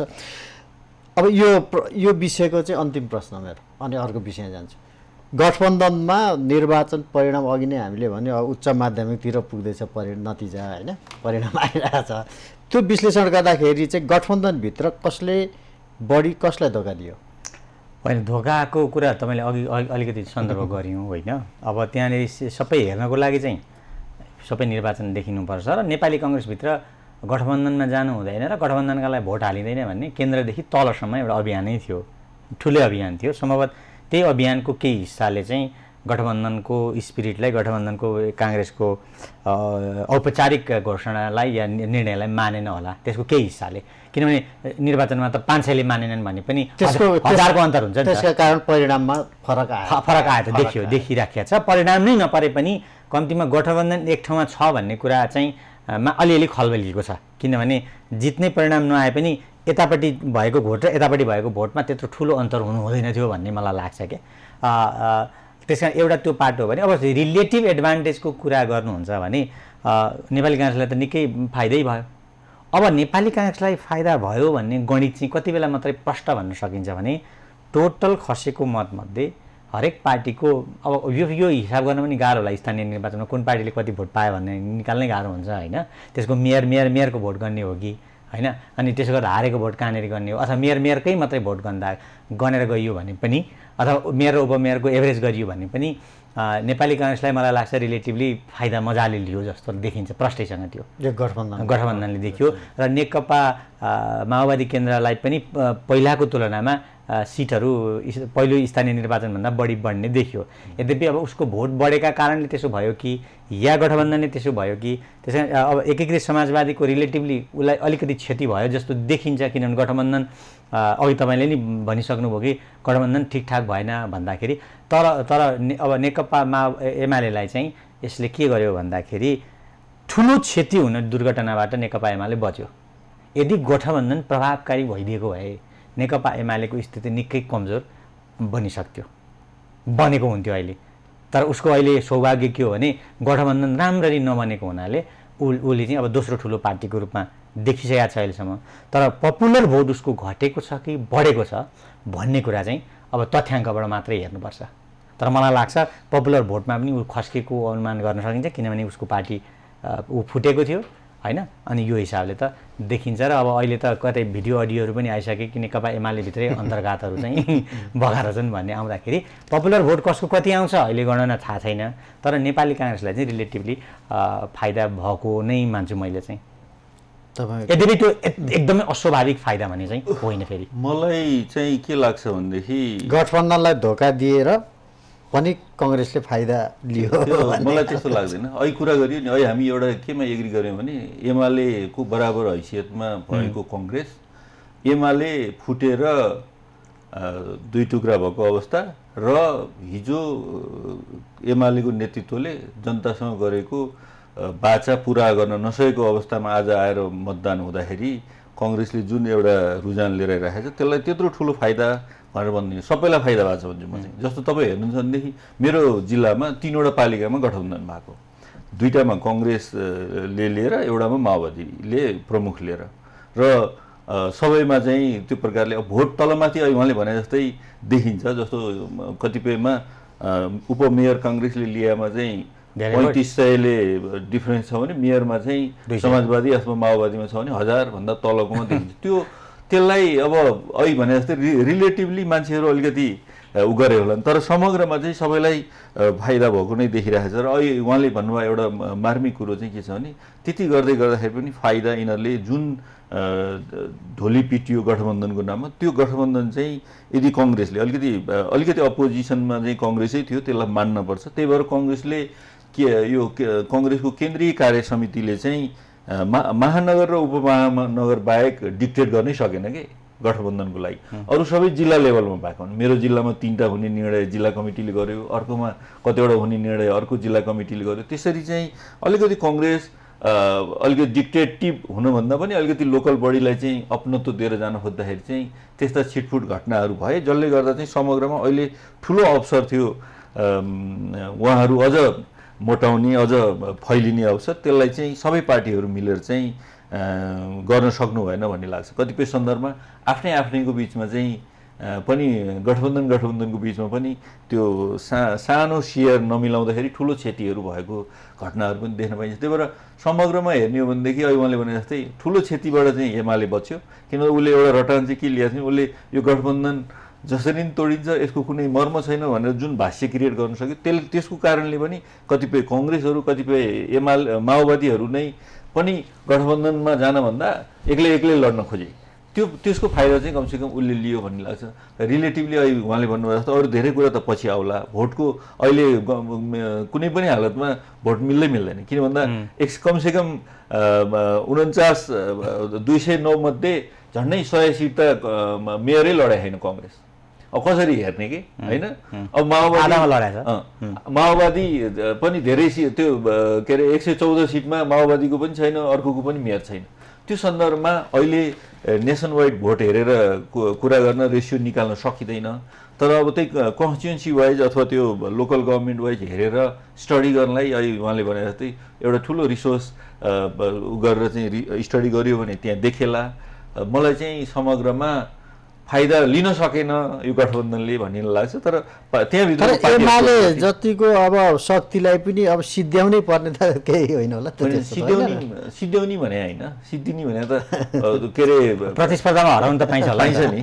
चुनाव लडेपछि त हार्ने ठिक छ। अब एमालेको अलिकति कुरा गर्दाखेरि चाहिँ यो निर्वाचन अगाडिको कुरा गर्ने हो भने त्यो पार्टीका अध्यक्षको अब एकदमै लोकप्रियता बढेको, उहाँ चाहिँ भाषण गर्न जाँदाखेरि आमसभाहरूमा चाहिँ हजारौँ मानिसहरूको सहभागिता, त्यो पार्टीमा प्रवेशको लहर हेर्ने भने उत्पातै जस्तो देखिन्थ्यो, एकदमै धेरै फैलिएको जस्तो देखिन्थ्यो होइन लोकप्रियताको हिसाबले पनि।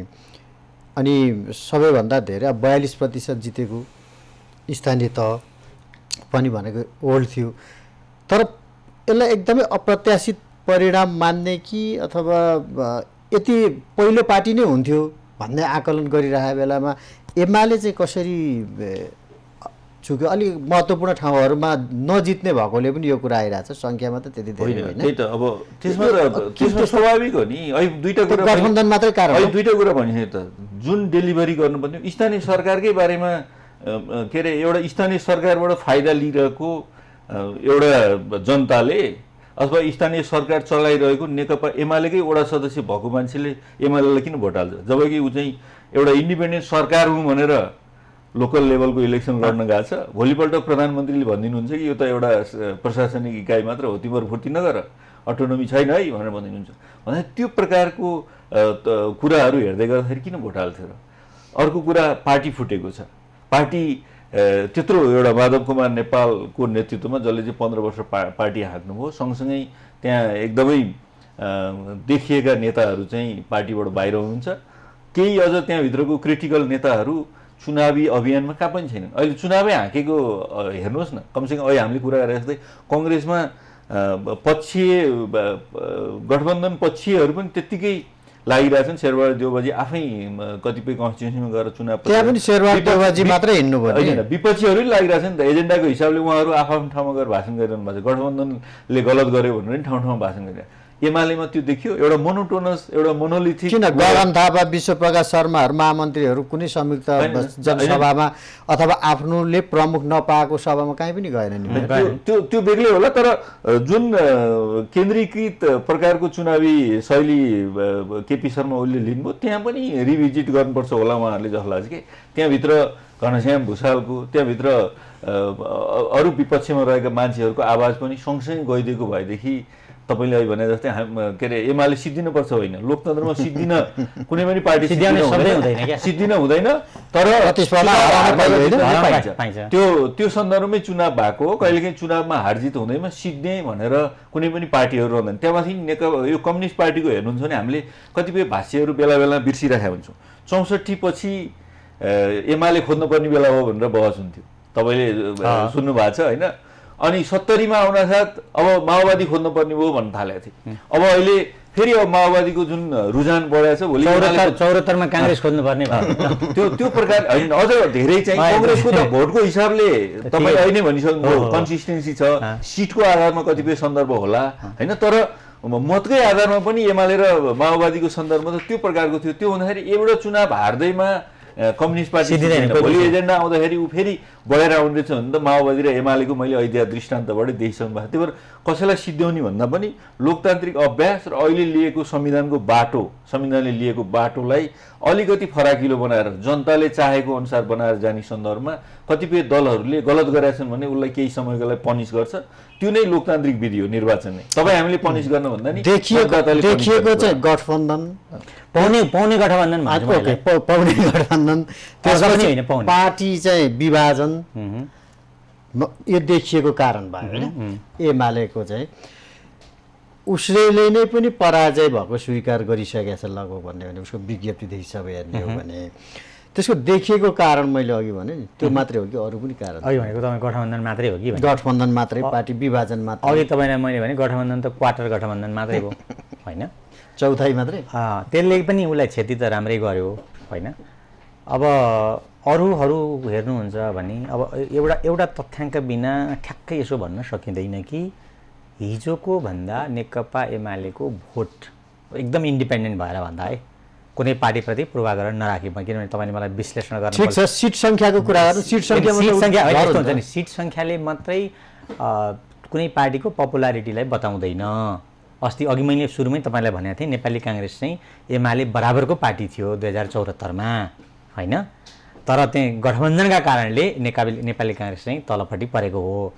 अब अहिले पनि नेकपा एमालेको पपुलर भोट कति खस्किने त सर्टेनली खस्केको छ, तर यो सिट सङ्ख्याकै तुलनामा खस्केको छ कि सिट सङ्ख्या चाहिँ गठबन्धनका कारणले उसलाई लस भएर पपुलर भोट चाहिँ अलिक कम मात्रै खस्केको छ भन्ने कुरा अब्जेक्टिभली हेर्नुपर्छ। त्यसो भए तपाईँलाई अलिकति सजिलो बनाउँछु म। निर्वाचन अब सिट सङ्ख्या मात्रै खस्केको ठिक छ, निर्वाचन अघि त्यो पार्टीको अध्यक्षले जे भन्नुभयो 60 देखि 70% जित्छु भन्दाखेरि पनि कम्तीमा 40-45 अथवा पहिलाको विरासतलाई कायम राख्छु त भन्ने थियो होला नि उहाँको। त्यो अनुमान त गर्न सकिन्छ। एमालेको जुन प्रवेशको सभाहरूमा मानिसहरूको उपस्थिति देख्दाखेरि त्यो चाहिँ कता गयो भन्न खोजेको कि होइन? त्यो त गयो त, अब त्यो त गुमाउनु भयो उहाँहरूले। किन गयो भन्ने तपाईँको प्रश्नलाई कता गयो त देखियो। त्यो अलिकति माओवादी केन्द्रमा गयो, अलिकति नेपाली काङ्ग्रेस कहाँ गयो, निकैपट्टि नेपाली काङ्ग्रेस कहाँ गयो। तर त्यो किन गयो भन्दा एक त गठबन्धनका कारणले नै गयो। जहाँ गठबन्धन भयो र राम्ररी प्रभावकारी भयो त्यहाँ चाहिँ गुमिहाल्यो, होइन? अब एउटा कुरो हामीले यो पनि भन्नुपर्छ कि नेकपा एमाले एउटा समीक्षाको विषय, सैद्धान्तिक समीक्षाको विषय हुन्छ। यदि 5 वर्ष स्थानीय सरकार तपाईँले राम्रो ठिकठाक चलाउनु भएको हिजो थियो भने, होइन, चाहिँ तपाईँलाई निकै ठुलो फोर्स तपाईँको विपक्षमा हुँदा पनि तपाईँले चुनाव जित्नुहुन्थ्यो होला। त्यस कारणले एउटा कार्य सम्पादनमा पनि एमाले अपेक्षामा खडा उत्रिन सकेन कि भन्ने ठाउँ पनि हामीसँग छ। किनभने केही ठाउँहरूमा जहाँ चाहिँ जनप्रतिनिधिले राम्रो गरेको जस्तो ठाउँमा त ठुलो भारी मतले चाहिँ चुनाव जितेको पनि देखिन्छ। पनि भक्तपुरको इक्जाम्पल तपाईँले लिनुभयो भने, होइन, त्यहाँ त्यो पर्फर्मेन्सले होला नि त। त्यो भक्तपुरको पार्टीसँग त धाँधली गर्ने क्षमता पनि छैन होला, धेरै भोट पनि किन्न सक्दैन होला त्यसले, होइन? सानो पार्टी छ त्यो, त्यहाँ ठुलो त्यो राज्य संयन्त्र दुरुपयोग गरेको भन्ने पनि कसैले भन्न सक्दैन, उसँग राज्य संयन्त्रै छैन, राइट? त्यसले ल्याएको भोट त पपुलर भोट नै होला नि भनेर मैले जान्न चाहेको चाहिँ तपाईँबाट गठबन्धनै मात्रै कारण हो भने त यसैको 74 सालको यही स्थानीय तहको निर्वाचनमा एमाले एक्लै लडेको थियो, अन्ततिर गठबन्धन थियो, अनि 42% ल्यायो त फेरि। त्यसैले त म भन्दैछु त, तपाईँले भोट कति घटेको छ भन्ने हेरेपछि एउटा त्यहाँबाट जानुपर्छ। अर्को चाहिँ एमालेकै मेयर, उपमेयर र अरू वडा अध्यक्षहरूको कार्य सम्पादन पनि सोचे जस्तो नभएको हुनाले गठबन्धनको शक्तिले या गठबन्धन बिनै पनि कतिपय ठाउँमा एमालेका मान्छेहरूले हारेका छन् कि गठबन्धन नभएका ठाउँमा पनि। त्यसले के देखाउँछ भने कार्य सम्पादन पनि अपेक्षाकृत भएन कि, अथवा राम्रो कार्य सम्पादन भएको भए गठबन्धनले एमालेलाई हराउन सक्दैन थियो कि भन्ने ठाउँ पनि रहन्छ। त्यसैले सम्पूर्ण चुनावको नतिजा आएपछि मात्रै डेफिनेटिभ जजमेन्ट गर्नुपर्ने हुन्छ। किनभने तपाईँले पूर्वाग्रह राख्नुभयो एनालिसिसमा भने त्यो एनालिसिस हुँदैन कि। त्यो चाहिँ एक किसिमको उयो अघिको तपाईँ भने जस्तो जुम्ला भनेको थियो कि नरेन्द्र मोदीले को एउटा भनाइलाई 15 लाख हरेकका खातामा आउँछ भन्दा उनकै गृहमन्त्री अमित शाहले यो त जुम्ला हो नि चुनावमा भनेको थियो। हिजो तपाईँले भने जस्तो यति जित्छौँ उति जित्छौँ, गठबन्धन चाहिँ हामी ढक हौँ के हौँ क्विन्टल हौँ भन्ने त जुम्ला होला। जुन चाहिँ राजनीतिक हिसाबले तपाईँ प्रतिस्पर्धाको हिसाबले स्वस्थ कुरा होइन, मुद्दाको कुरा बढी गर्नु पर्थ्यो होला, होइन? तपाईँ चुनावमा ढक र चाहिँ हार्छौँ र जित्छौँ मात्रै भनिरहनु भएको छ रिपिटेडली, पट्याएर राख्दो हामी चाहिँ क्विन्टल हौँ फलानाहरू चाहिँ एक पा पनि होइनन् भनिरहनु भएको छ। मुद्दाका कुरा गौण छन्, त्यसले पनि बात हराइदिन्छ तपाईँलाई चुनाव। त्यसो हो भने त्यतातिर परिणामै पर्खिनु पर्यो, होइन? डेफिनेटली अलि राम्रो जजमेन्ट गर्नु पर्यो। अब आग्रहका हिसाबले त जे भन्दा पनि ठिक छ। अब नेपाली कङ्ग्रेसमा चाहिँ निकै सकसपूर्ण अवस्था थियो नि त यो गठबन्धन गर्ने बेलामा, होइन? एउटा ठुलो समूह जो शेखर कोइरालाको समूह चाहिँ यसलाई पछिसम्म पनि स्वीकारेको अवस्था थिएन। अब यो गठबन्धन पछि र परिणाम त अब लगभग पिक्चर त क्लियर देखिसक्यो नि त, होइन? शेरबहादुर देउवालाई के गर्यो यसले नाफा, पार्टीभित्र बाहिर के गर्यो? होइन, राजनीतिक हिसाबले हेर्दाखेरि गठबन्धनको विपक्षमा नेपाली काङ्ग्रेसको टिम किन खडा भयो भन्ने मेरो अनुमान हो भने, र यसको पछाडि केही तथ्यहरू चाहिँ छन् फेरि पनि। अनुमान किन हो भने गठबन्धनको नेता शेरबहादुर देउवाको नेतृत्वमा गठबन्धन बनेपछि केही समय फेरि शेरबहादुर देउवाकै निरन्तरता आउँछ, पार्टी सत्ताभित्र र बाहिरी सत्तामा पनि शेरबहादुर देउवा हाबी हुने हुन्छ भन्ने कारणले शेरबहादुर देउवाको प्रतिस्पर्धी समूहले गठबन्धनमा जान नचाहेको होला जस्तो पनि लाग्छ। बलियो भयो भने कङ्ग्रेस बलियो भनेको देउवा बलियो भन्ने उनीहरूको बुझाइरह्यो होला। त्यस्तो गरिन्छ नि त, फेरि गर्ने गरिरहेको छ नि त पोलिटिक्समा। किनभने नेपाली काङ्ग्रेसको इतिहास सबै पार्टीहरूमा त्यो छ नि त। नेपाली काङ्ग्रेसमा अलिक बढी उहाँले अघि भन्नुभयो अलिक बढी त्यो स्वच्छन्दता अराजकता त्यो बढी फ्रिडम के हो जे नाम दिनुहोस् त्यो छ। किनभने पहिला पनि नेपाली काङ्ग्रेसको एकदम एकमानाको सरकार दरोड सरकार चाहिँ त्यही कारणले भत्किएको थियो पछि होइन। अनि नेपाली काङ्ग्रेसमा चाहिँ किशुनजीलाई हराउन गिरिजाबाबु लाग्नुभयो भन्ने समाचार पनि राम्रै स्थापित विज्ञप्ति नै आएका थिए। त्यस कारणले यहाँ पनि त्यसले काम गर्यो कि जस्तो पनि देखिन्छ र त्यस कारणले गठबन्धन प्रभावकारी नभएको भन्ने एउटा चाहिँ तर्क उठाउन सकिन्छ। तर त्यसो हुँदाहुँदै पनि नेपाली काङ्ग्रेसलाई त रिलेटिभली अहिले चाहिँ देखियो र यो नेतृत्वलाई यसको क्रेडिट चाहिँ नेतृत्वलाई जान्छ भने चाहिँ देउवालाई जाने भयो भने सफलै देखिएन र चुनावको जुन नतिजा छ नतिजाले देखाएन र काङ्ग्रेसले तुलनात्मक लाभ लियो। के का कारणले लियो? गठबन्धनका कारणले लियो या आफ्नो भोट बढेका कारण लियो, जे कारणले लियो भए पनि काङ्ग्रेसको नेतृत्वमा शेरबहादुर देउबा हुनुहुन्छ भनेपछि जगतले देख्दा काङ्ग्रेसभित्रका शेरबहादुर देउबाले प्रतिस्पर्धीले देख्दा त शेरबहादुर देउबाले फाइदा लिएको देखे नि त। त्यहाँभित्रको प्रतिस्पर्धीले त काङ्ग्रेसले फाइदा लिएको भन्दा पनि त्यहाँको प्रतिस्पर्धाले त त्यो मनोविज्ञान निर्माण गरेको होला नि त। पार्टीभित्रको प्रतिपक्षी चाहिँ कमजोर भएर गयो होइन शेरबहादुर देउबाको लागि। अनि त्यसो हुँदैन र शेरबहादुर कुनै पनि नेताको नेतृत्वमा चुनाव जितेपछि के हुन्छ? त्यही नेता बलियो हुँदैन पार्टीभित्र। यो एकदम के मैले यसमा किन मेरो कुनै जजमेन्ट छैन कि प्लेन फ्याक्ट हो क्या संसारभरि। तपाईँको यसमा केही प्रतिक्रिया छ? यसमा एक दुईवटा कुराहरू महत्त्वपूर्ण हुन्छ होला। जस्तो तपाईँले अहिले भन्नुभयो चाहिँ किन जनमत कङ्ग्रेसमा चाहिँ एन्टी यो कोलिसनमा गयो भन्ने सन्दर्भमा एउटा चाहिँ अब संस्थापनको विरोध गर्ने एउटा त्यहाँभित्रको प्रतिपक्षीको अघि भने जस्तै एउटा धर्म भन्ने कि अधर्म भन्ने त्यो एउटा परम्परा भनौँ त्यसलाई अब धर्म भन्दा नि परम्परा भनौँ त्यो कारण होला। अर्को तपाईँको के भयो भने दुई तिनवटा अरू भाष्यहरूलाई नि हेर्नुपर्ने हुन्छ कि जस्तो चितवन फोकस भयो धेरै कुराहरू। चितवनमा हिजो पनि हामीले कसैलाई जितायो उनको मत नभई नहुँदाखेरि फेरि पनि त्यही उम्मेदवारलाई हामी त्यहाँ भोट हाल्ने कि नहाल्ने भन्ने हो। कङ्ग्रेसले कोलिसनको अरू धेरै अन्यत्र कहीँको हेरेन, खालि चितवन मात्रै हेऱ्यो र त्यसलाई मिडियामा र त्यसलाई अलिकति सेल गर्नलाई चाहिँ कमसेकम अहिले उहाँले भने जस्तै रेटोरिकै रूपमा भने एमाले धेरै नै मजाले प्रचार गरिदियो कि चितवनमा कसैको छोरीलाई जिताउनलाई यो गठबन्धन हुँदैछ। अरू त्यत्रा 752 पालिकामा के हुन्छ भोलि भविष्य हेरेन। अथवा काठमाडौँमा अलिकति नेकपा माओवादीको पनि अब उहाँहरूको पनि ट्याक्टिकल पहिलाको एउटा कमजोरी चाहिँ के भयो भनेदेखि कमजोरी भन्ने के भन्ने अब त्यसलाई होइन बाध्यता हो त्यो बाध्यता 3 वर्ष अन्ततिर लाग्ने भन्ने त्यही त। अब रेणुजीकै कुरा गर्ने हो भनेदेखि कङ्ग्रेससँग एलायन्स गरेर चुनाव जित्नुभयो त्यसपछि पार्टी एमालेसँग मर्ज भयो।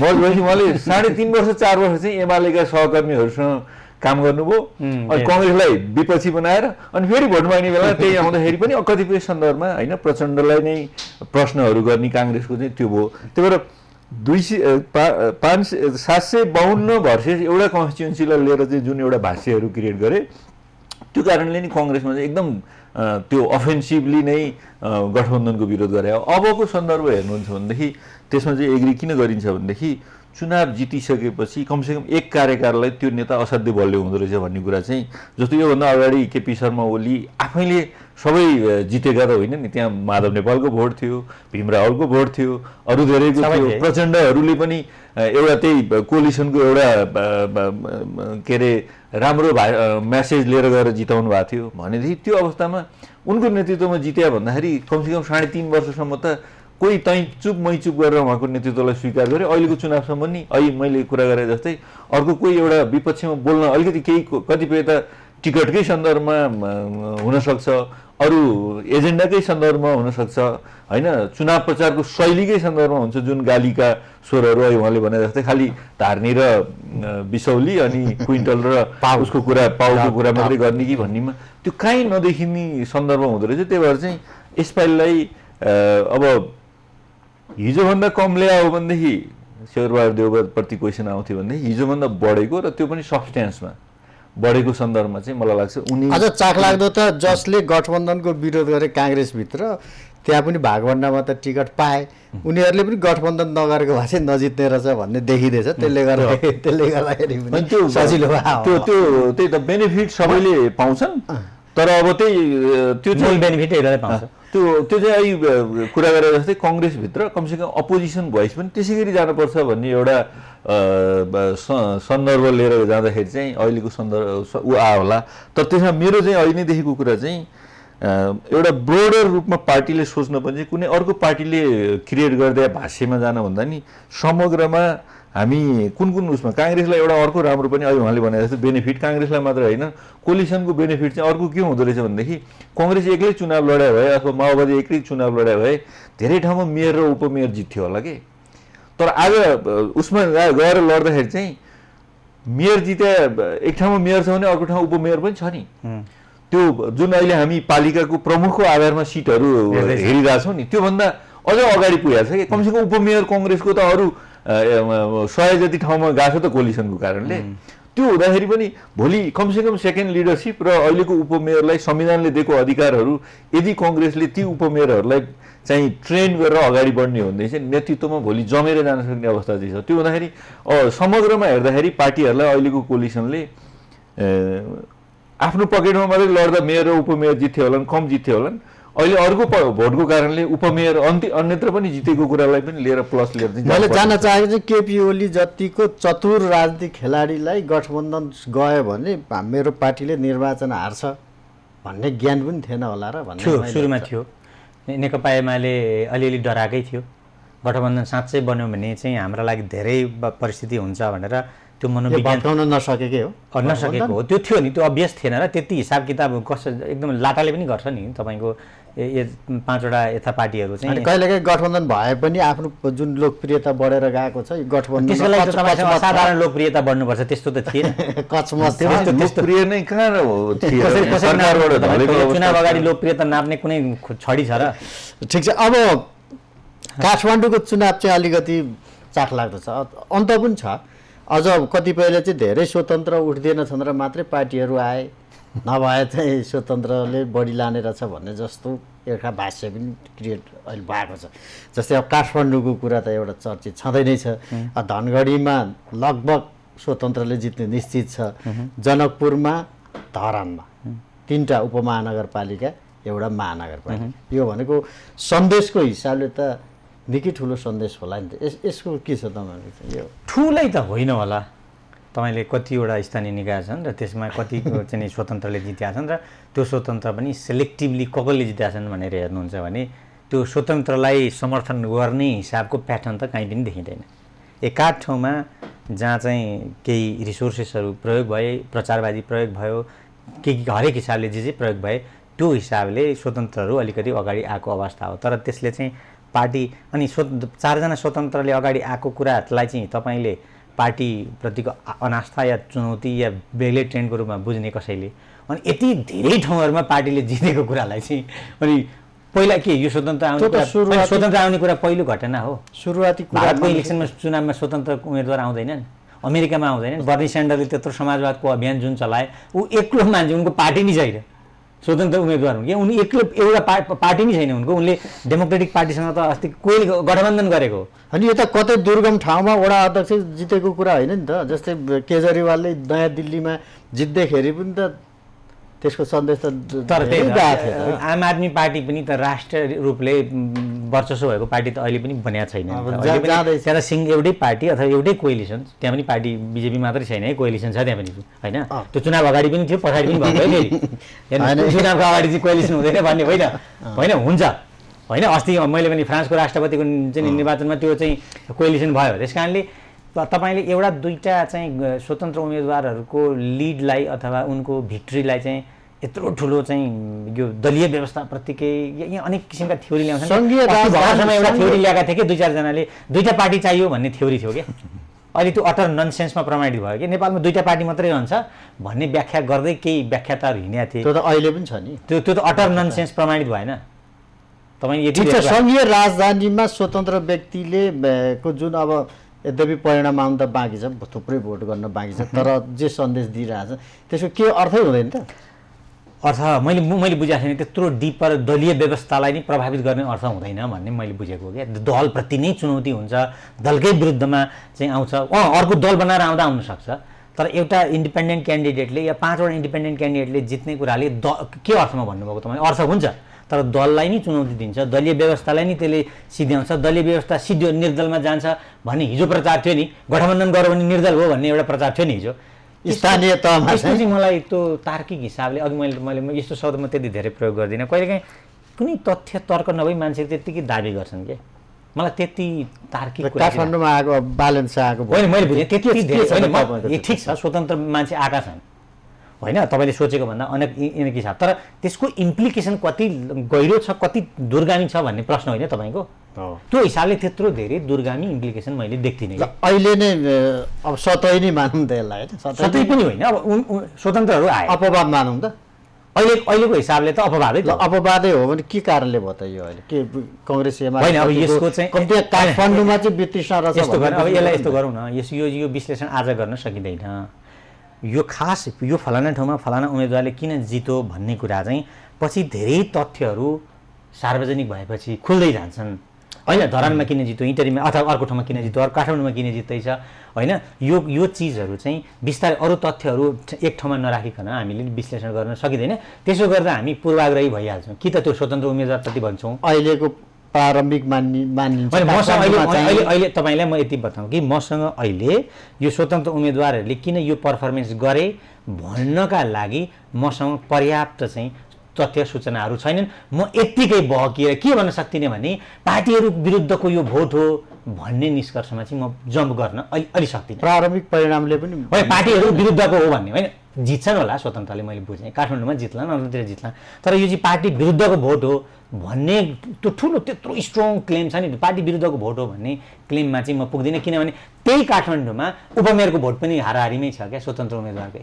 त्यो चाहिँ कहाँ गएको, एमाले ल्याइरहेको छ त एमालेको उम्मेदवारको भोट हेर्नुहोस् त कस्तो राम्रो छ, स्वतन्त्र होइन नि त। होइन त्यही त, अनि तपाईँ के निष्कर्ष निकाल्नुभयो त त्यसो भए? एकजना चाहिँ स्वतन्त्र मेयरले चुनावमा राम्रो पर्फर्मेन्स गर्ने बित्तिकै यत्रो यो सिस्टम यो पार्टीगत व्यवस्थामा चाहिँ चुनौती हो भन्ने तहमा पुग्ने गरेको निष्कर्ष निकाल्न पाइँदैन। आज तपाईँको चाहिँ नेपालको सबैभन्दा ठुलो दल नेकपा एमाले छ नि होइन, त्यो त भन्न सकिँदैन कसरी ठुलो छ र आज होइन, संसदमा ठुलो छ नि त, संसदमा सबैभन्दा ठुलो दल। उसले एउटा महानगरपालिका नजित्ने अवस्था जस्तो देखिन्छ। त्यस्तो बेलामा एउटा काठमाडौँ सङ्घीय राजधानीमा एउटा स्वतन्त्र व्यक्ति आएर यत्र दलहरूलाई हायलकायल बनाउँदाखेरि यसको केही पनि सन्देश हुँदैन त? मैले सन्देश मैले भने सन्देश हुन्छ, ठिक छ, मैले व्यवस्था विरुद्ध सन्देश हुँदैन के कमजोरीले आयो, सन्देश हुन्छ, टिकट वितरणमा समस्या भयो, यस्तो हुन्छ, सन्देश हुन्छ।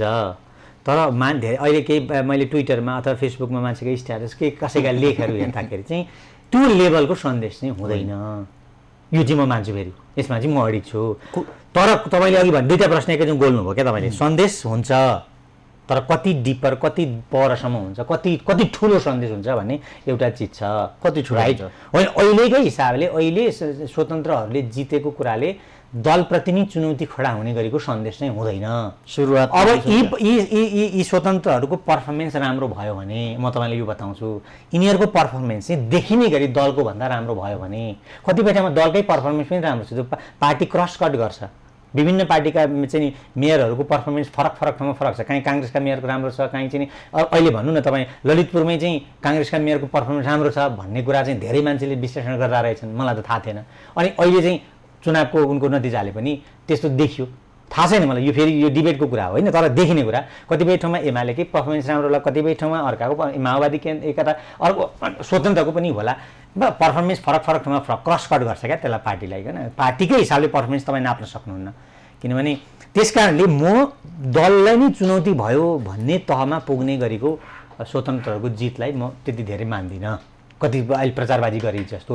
अब यी कसरी स्वतन्त्र उम्मेदवारहरू यसरी यस्तो हुन सम्भव भयो भन्ने कुरा चाहिँ अब अरू धेरै चिजलाई तथ्याङ्कमा ल्याएर पनि, किनभने स्वतन्त्र उम्मेदवारको यो लेभलको प्रचारबाजी किन भयो भन्ने कुरा त यसै छैन, त्यसको विश्लेषण त आवश्यक छ नि। फेरि पनि मिडियामा यति धेरै स्थान स्वतन्त्र उम्मेदवारले किन पाउँछन्, अरू ठाउँमा किन पाउँछन्, प्रचार कसरी भयो, यसको त होला नि त, कि मान्छे नि पपुलर छन् कि अथवा धेरै मान्छेले सपोर्ट गरे कि अथवा अरू कसैले, यो त अनन्त पछि आउने तथ्यहरूले बताउने हो। अहिले नै चाहिँ तपाईँले यो कुरामा म प्रष्ट छु कि दलहरूलाई नै चुनौती हुने गरेको चाहिँ बनेको चाहिँ होइन है। फेरि यो अहिले मान्छेले एक्जाजिरेट गरे जस्तो लाग्छ मलाई स्वतन्त्रतालाई।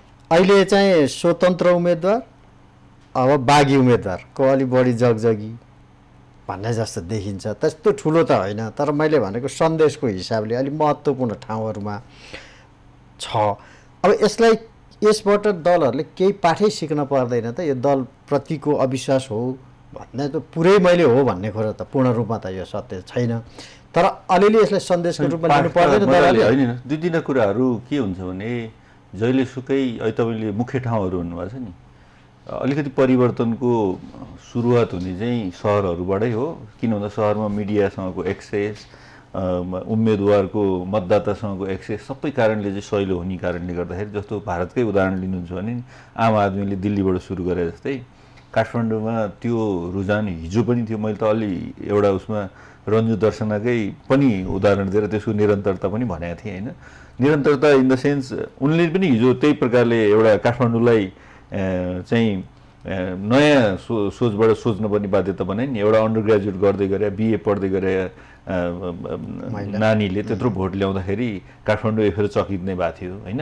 त्यो सन्दर्भलाई हेरेर गर्ने हो भनेदेखि अहिले तपाईँ हामीले गरेको बहस जस्तै त्यो स्वतन्त्र हुँदैमा एकदम त्यो पेनिक हुनुपर्ने अवस्था किन छैन भने, जस्तो 48 चुनावको रिकल गर्नुहुन्छ नि, त्यो बेला सांसद नै 205 जनाको संसदमा 5-6 जना स्वतन्त्र उठ्या थिए। तर ती स्वतन्त्र जित्या थिए। ती स्वतन्त्र कस्ता थिए भने पार्टीबाट टिकट नपाएर, अनि एकाएक फेरि कोही काङ्ग्रेसतिर मिले, कोही कहाँ मिले।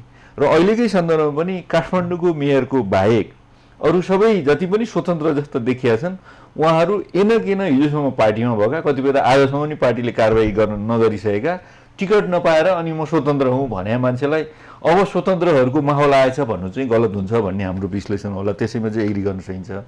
र काठमाडौँबाट अथवा अन्यत्रबाट सिक्नुपर्ने दुई तिनवटा कुराहरू चाहिँ के हो भने, अब मैले त अलि अगाडिदेखि एउटा के उठाइरहेको छु भने अब इलेक्ट्रोल सिस्टम चाहिँ अलिकति चेन्ज गर्नुपर्छ हाम्रो जस्तो डेमोक्रेसीमा।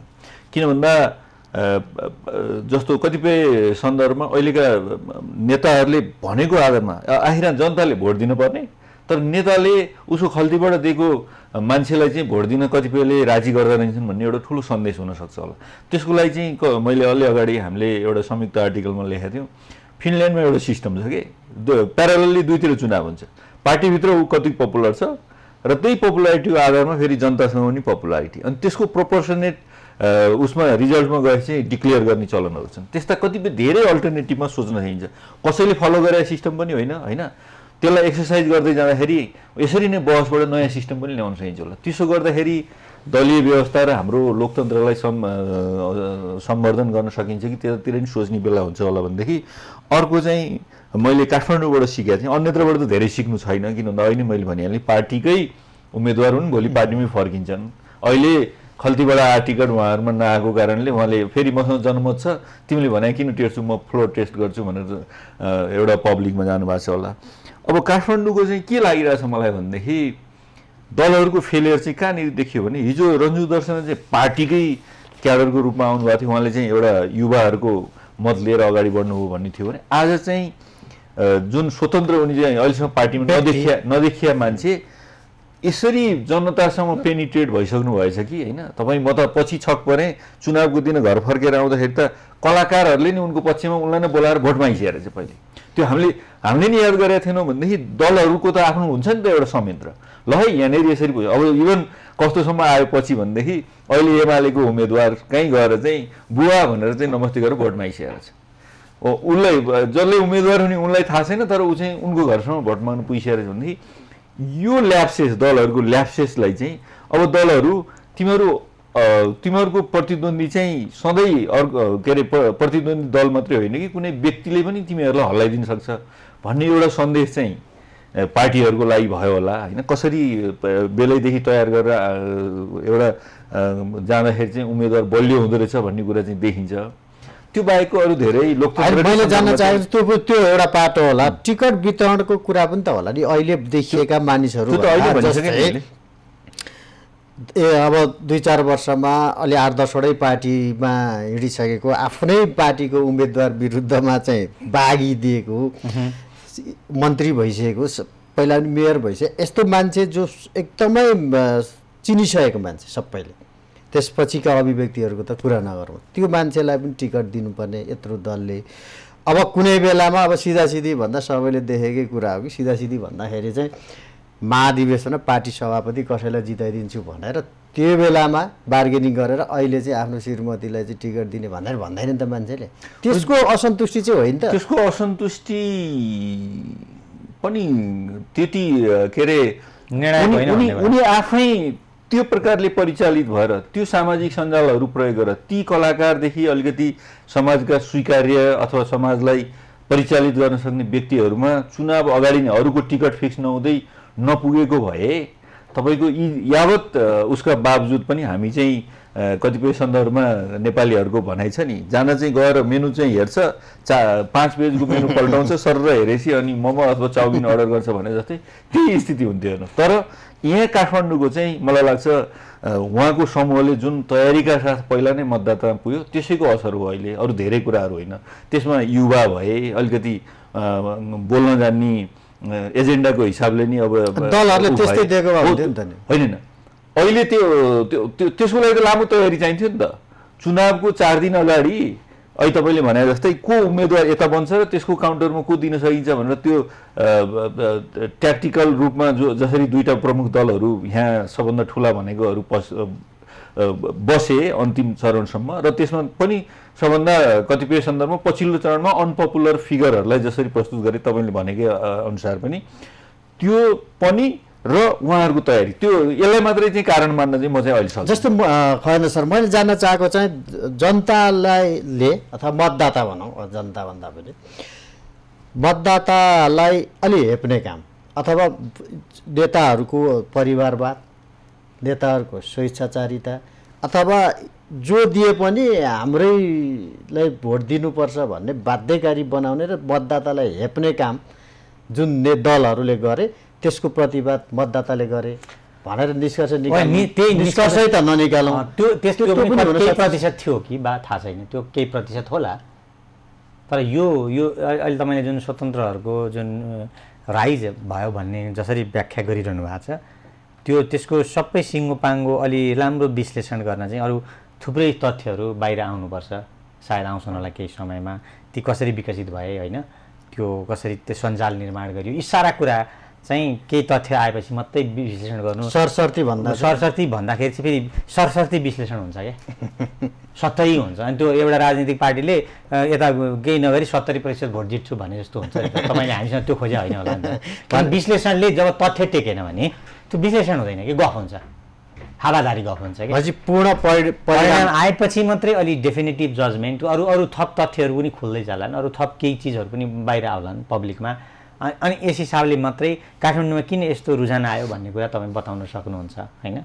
अनि अब यस्तो घटनाहरू फेरि यो अनौठो होइन, यस्तो संसारभरि नै एउटा दुईवटा मान्छे अनौठो ढङ्गले जितिरहेको हुन्छन् क्या, होइन, जिताइन्छ या के गरेर हुन्छ, अनेक छ कि। त्यसैले मलाई यही घटनामा यत्रो धेरै गम्भीर हुनुपर्छ जस्तो लागेको छ नि। मेरो प्रश्न चाहिँ कस्तो छ भने दलहरू बढी लोकतान्त्रिक हुने कुरा चाहिँ महत्त्वपूर्ण हो, होइन, दलहरू बढी लोकतान्त्रिक हुने कुरा र त्यो लोकतान्त्रिक विधिबाटै चाहिँ दलले सबैभन्दा योग्य, सबैभन्दा पपुलर, सबैभन्दा राम्रो अनुहार भएको भनेको पब्लिकले रुचाएको, होइन। त्यो यहाँ फेरि अलि अर्को अर्थ लाग्छ। मान्छेहरू विकसित गर्ने या त्यस्ता मान्छेहरूलाई पहिचान गर्ने कुरामा चाहिँ कतिपय ठाउँमा दलहरू चुकेको चाहिँ छन्, होइन। तर त्यो एकदम राष्ट्रिय स्तरमै निर्णायक हुने गरी चाहिँ छैन कि जस्तो पनि लाग्छ क्या मलाई। ठिक छ, अब अन्तिमतिर छु म। यो स्थानीय चुनावले अबको संसदको भनौँ न, सङ्घको र प्रदेशको चुनाव पनि आउँदैछ, सम्भावित परिदृश्यहरूलाई केही सङ्केत गर्छ? हो, यो चाहिँ बडा एकदमै पेचिलो प्रश्न गर्नुभयो तपाईँले। यसले के गर्छ भने अहिलेको सिचुएसनलाई मानौँ कि परिणाम यही हो, प्रोजेक्ट गरौँ त्यसरी। तपाईँले यसरी हेर्नुहुन्छ भने अब राजनीतिको समीकरणमा एकदम ठुलो तरलता हुनेवाला छ, किनभने अब फेरबदल जस्तो अब नेपाली काङ्ग्रेसले लचिलो हुनुपर्ने ठाउँमा पुगेको छ नेपाली काङ्ग्रेस यो चुनावको परिणामले। किनभने यो चुनावको परिणामले एमाले भित्रपट्टि आफूलाई अन्तर्मूल्याङ्कन गर्ने ठाउँमा जानै पर्छ। त्यो एमाले अन्तर्मूल्याङ्कन गरेन र हिजोकै जस्तो दम्ब उसले कायम राख्यो भने यो कोएलिसन बन्यो भने आफ्नो स्थिति गम्भीर हुन्छ भन्ने कुरा त्यसले हिसाब गरे होला भन्ने लाग्छ मलाई। किनभने संसदीय निर्वाचनमा कोएलिसन बनाउन र केन्द्रले नै अन्तिम छनौट गर्ने प्रक्रिया हुनसक्छ क्या। अहिले वडाको अध्यक्ष जस्तो जटिल छैन नि त, होइन। यो यसमा चाहिँ धेरै 90-95% तालमेल गरौँ अहिलेको गठबन्धनले भने एमालेको स्थिति अहिलेको भन्दा निकै कमजोर भएर जान्छ। होइन। त्यस कारणले एमाले पुनर्विचार गर्छ र फेरि वामपन्थीहरूको गठबन्धन हुन्छ भनेर काङ्ग्रेसलाई अर्को त्रास हुनसक्छ क्या। हेर्नुहोस् है, यहाँ तरल भनेको मैले त्यही भनेको क्या। अब काङ्ग्रेसले पनि लचिलो हुनुपर्ने छ, यसले पनि लचिलो हुनुपर्ने छ। भनेको फाइदा चाहिँ माओवादी केन्द्र र एकीकृत समाजवादीसँग अलिकति उनीहरूसँग बार्गेनिङको क्षमता बढेर गयो स्वाभाविक रूपले, होइन, यो चाहिँ देखिन्छ। त्यसैले भोलि ठ्याक्कै के हुन्छ तरल परिस्थिति, काङ्ग्रेस एकदम लचिलो भयो, काङ्ग्रेसको त्यो अघि गठबन्धन विरोधी तत्त्वले पनि रियलाइज गर्यो भने यतापट्टि बन्ने सम्भावना भयो। एमाले एकदमै लचिलो भयो, होइन अब वाम गठबन्धनमा जाउँ भन्ने कुरातर्फ गयो भने फेरि यता पनि सम्भावना छ क्या। यो अहिले ठ्याक्कै, तर भोलि कसरी विकसित यसको मतलब दुईटा सम्भावना केपी ओली र शेरबहादुर देउवा को बढी लचिलो हुन्छन्? अथवा देउबा त अस्ति नै लचिले हुन्, काङ्ग्रेस सिङ्गै चाहिँ लचिलो नभएको हो, होइन, आधा मात्रै अर्ध लचिलो हो काङ्ग्रेस। त्यस कारणले लचिलो हुन्छन् र अरू तथ्यहरू हुन्छन् क्या, जस्तो कार्यकर्ताको दबाब हुन्छ, नेताको दबाब हुन्छ, भित्रपट्टिको दबाब हुन्छ, अलिक के गरौँ प्राकृतिक बनाऊँ भन्ने हुन्छ, अनेक फोर्सेसहरू हुन्छन्। फेरि यहाँ उनीहरूको लचिलोले मात्रै डिसाइड गर्दैन क्या, हाम्रो जीवन त बडा विश्वसँगै जोडिया छ नि त। यसको मतलब नेकपा एमाले आउँदो सङ्घ प्रदेशको निर्वाचनमा यो त 5-6 महिनामै हुने अब भयो भने 5-6 महिनामै हुनुपर्छ, भयो भनेदेखि यो गठबन्धन कायम राखेर एमाले जाँदैन निर्वाचन। यो गठबन्धन कायम रह्यो भने अहिलेको भन्दा यो गठबन्धन बढी गठबन्धन हुन्छ है, किनभने संसदीय निर्वाचन हो, त्यसमा सिटको तालमेल गर्न सजिलै छ। किनभने केही प्रतिशत त समानुपातिकको छ, त्यो आफ्नो आफ्नो आउँछ भन्ने सबैलाई थाहा भइहाल्यो। तर यतापट्टिबाट चाहिँ यतापट्टिका चाहिँ प्रत्यक्ष निर्वाचनका सिटहरूको चाहिँ हिसाब किताब राम्रोसँग गठबन्धन गर्ने ठाउँ रहन्छ। त्यसले गर्दाखेरि एमालेलाई के दबाब छ भने अब हामीले यो वाम एकता गर्नुपर्ने ठाउँमा पुग्नुपर्छ, हिजोको कुरा सबै स्वीकार्नुपर्छ, तथा आवश्यक लचिलो पनि जति चाहिन्छ त्यति लचिलो हुनु। सम्भावना छ वाम एकताको? अब सम्भावना त्यस्तो इन्कार त म गर्दिनँ। मैले त्यसैले तरल भनेकै त्यही हो। मैले एउटा मात्रै सम्भावनाको बढी ढक देख्छु भने मैले त्यसलाई तरल भन्दिनँ। यो गठबन्धन कायम रहन्जेली चाहिँ एमाले चुनावमा नजान पनि सक्छ, होइन, कायम राखेर भनौँ न। होइन, उसले त जानु त चुनावमा जानु परिहाल्छ चुनाव घोषणा गरेपछि, होइन, तर उसको इच्छा छैन, केही उसको इच्छा हुँदैन जानेमा।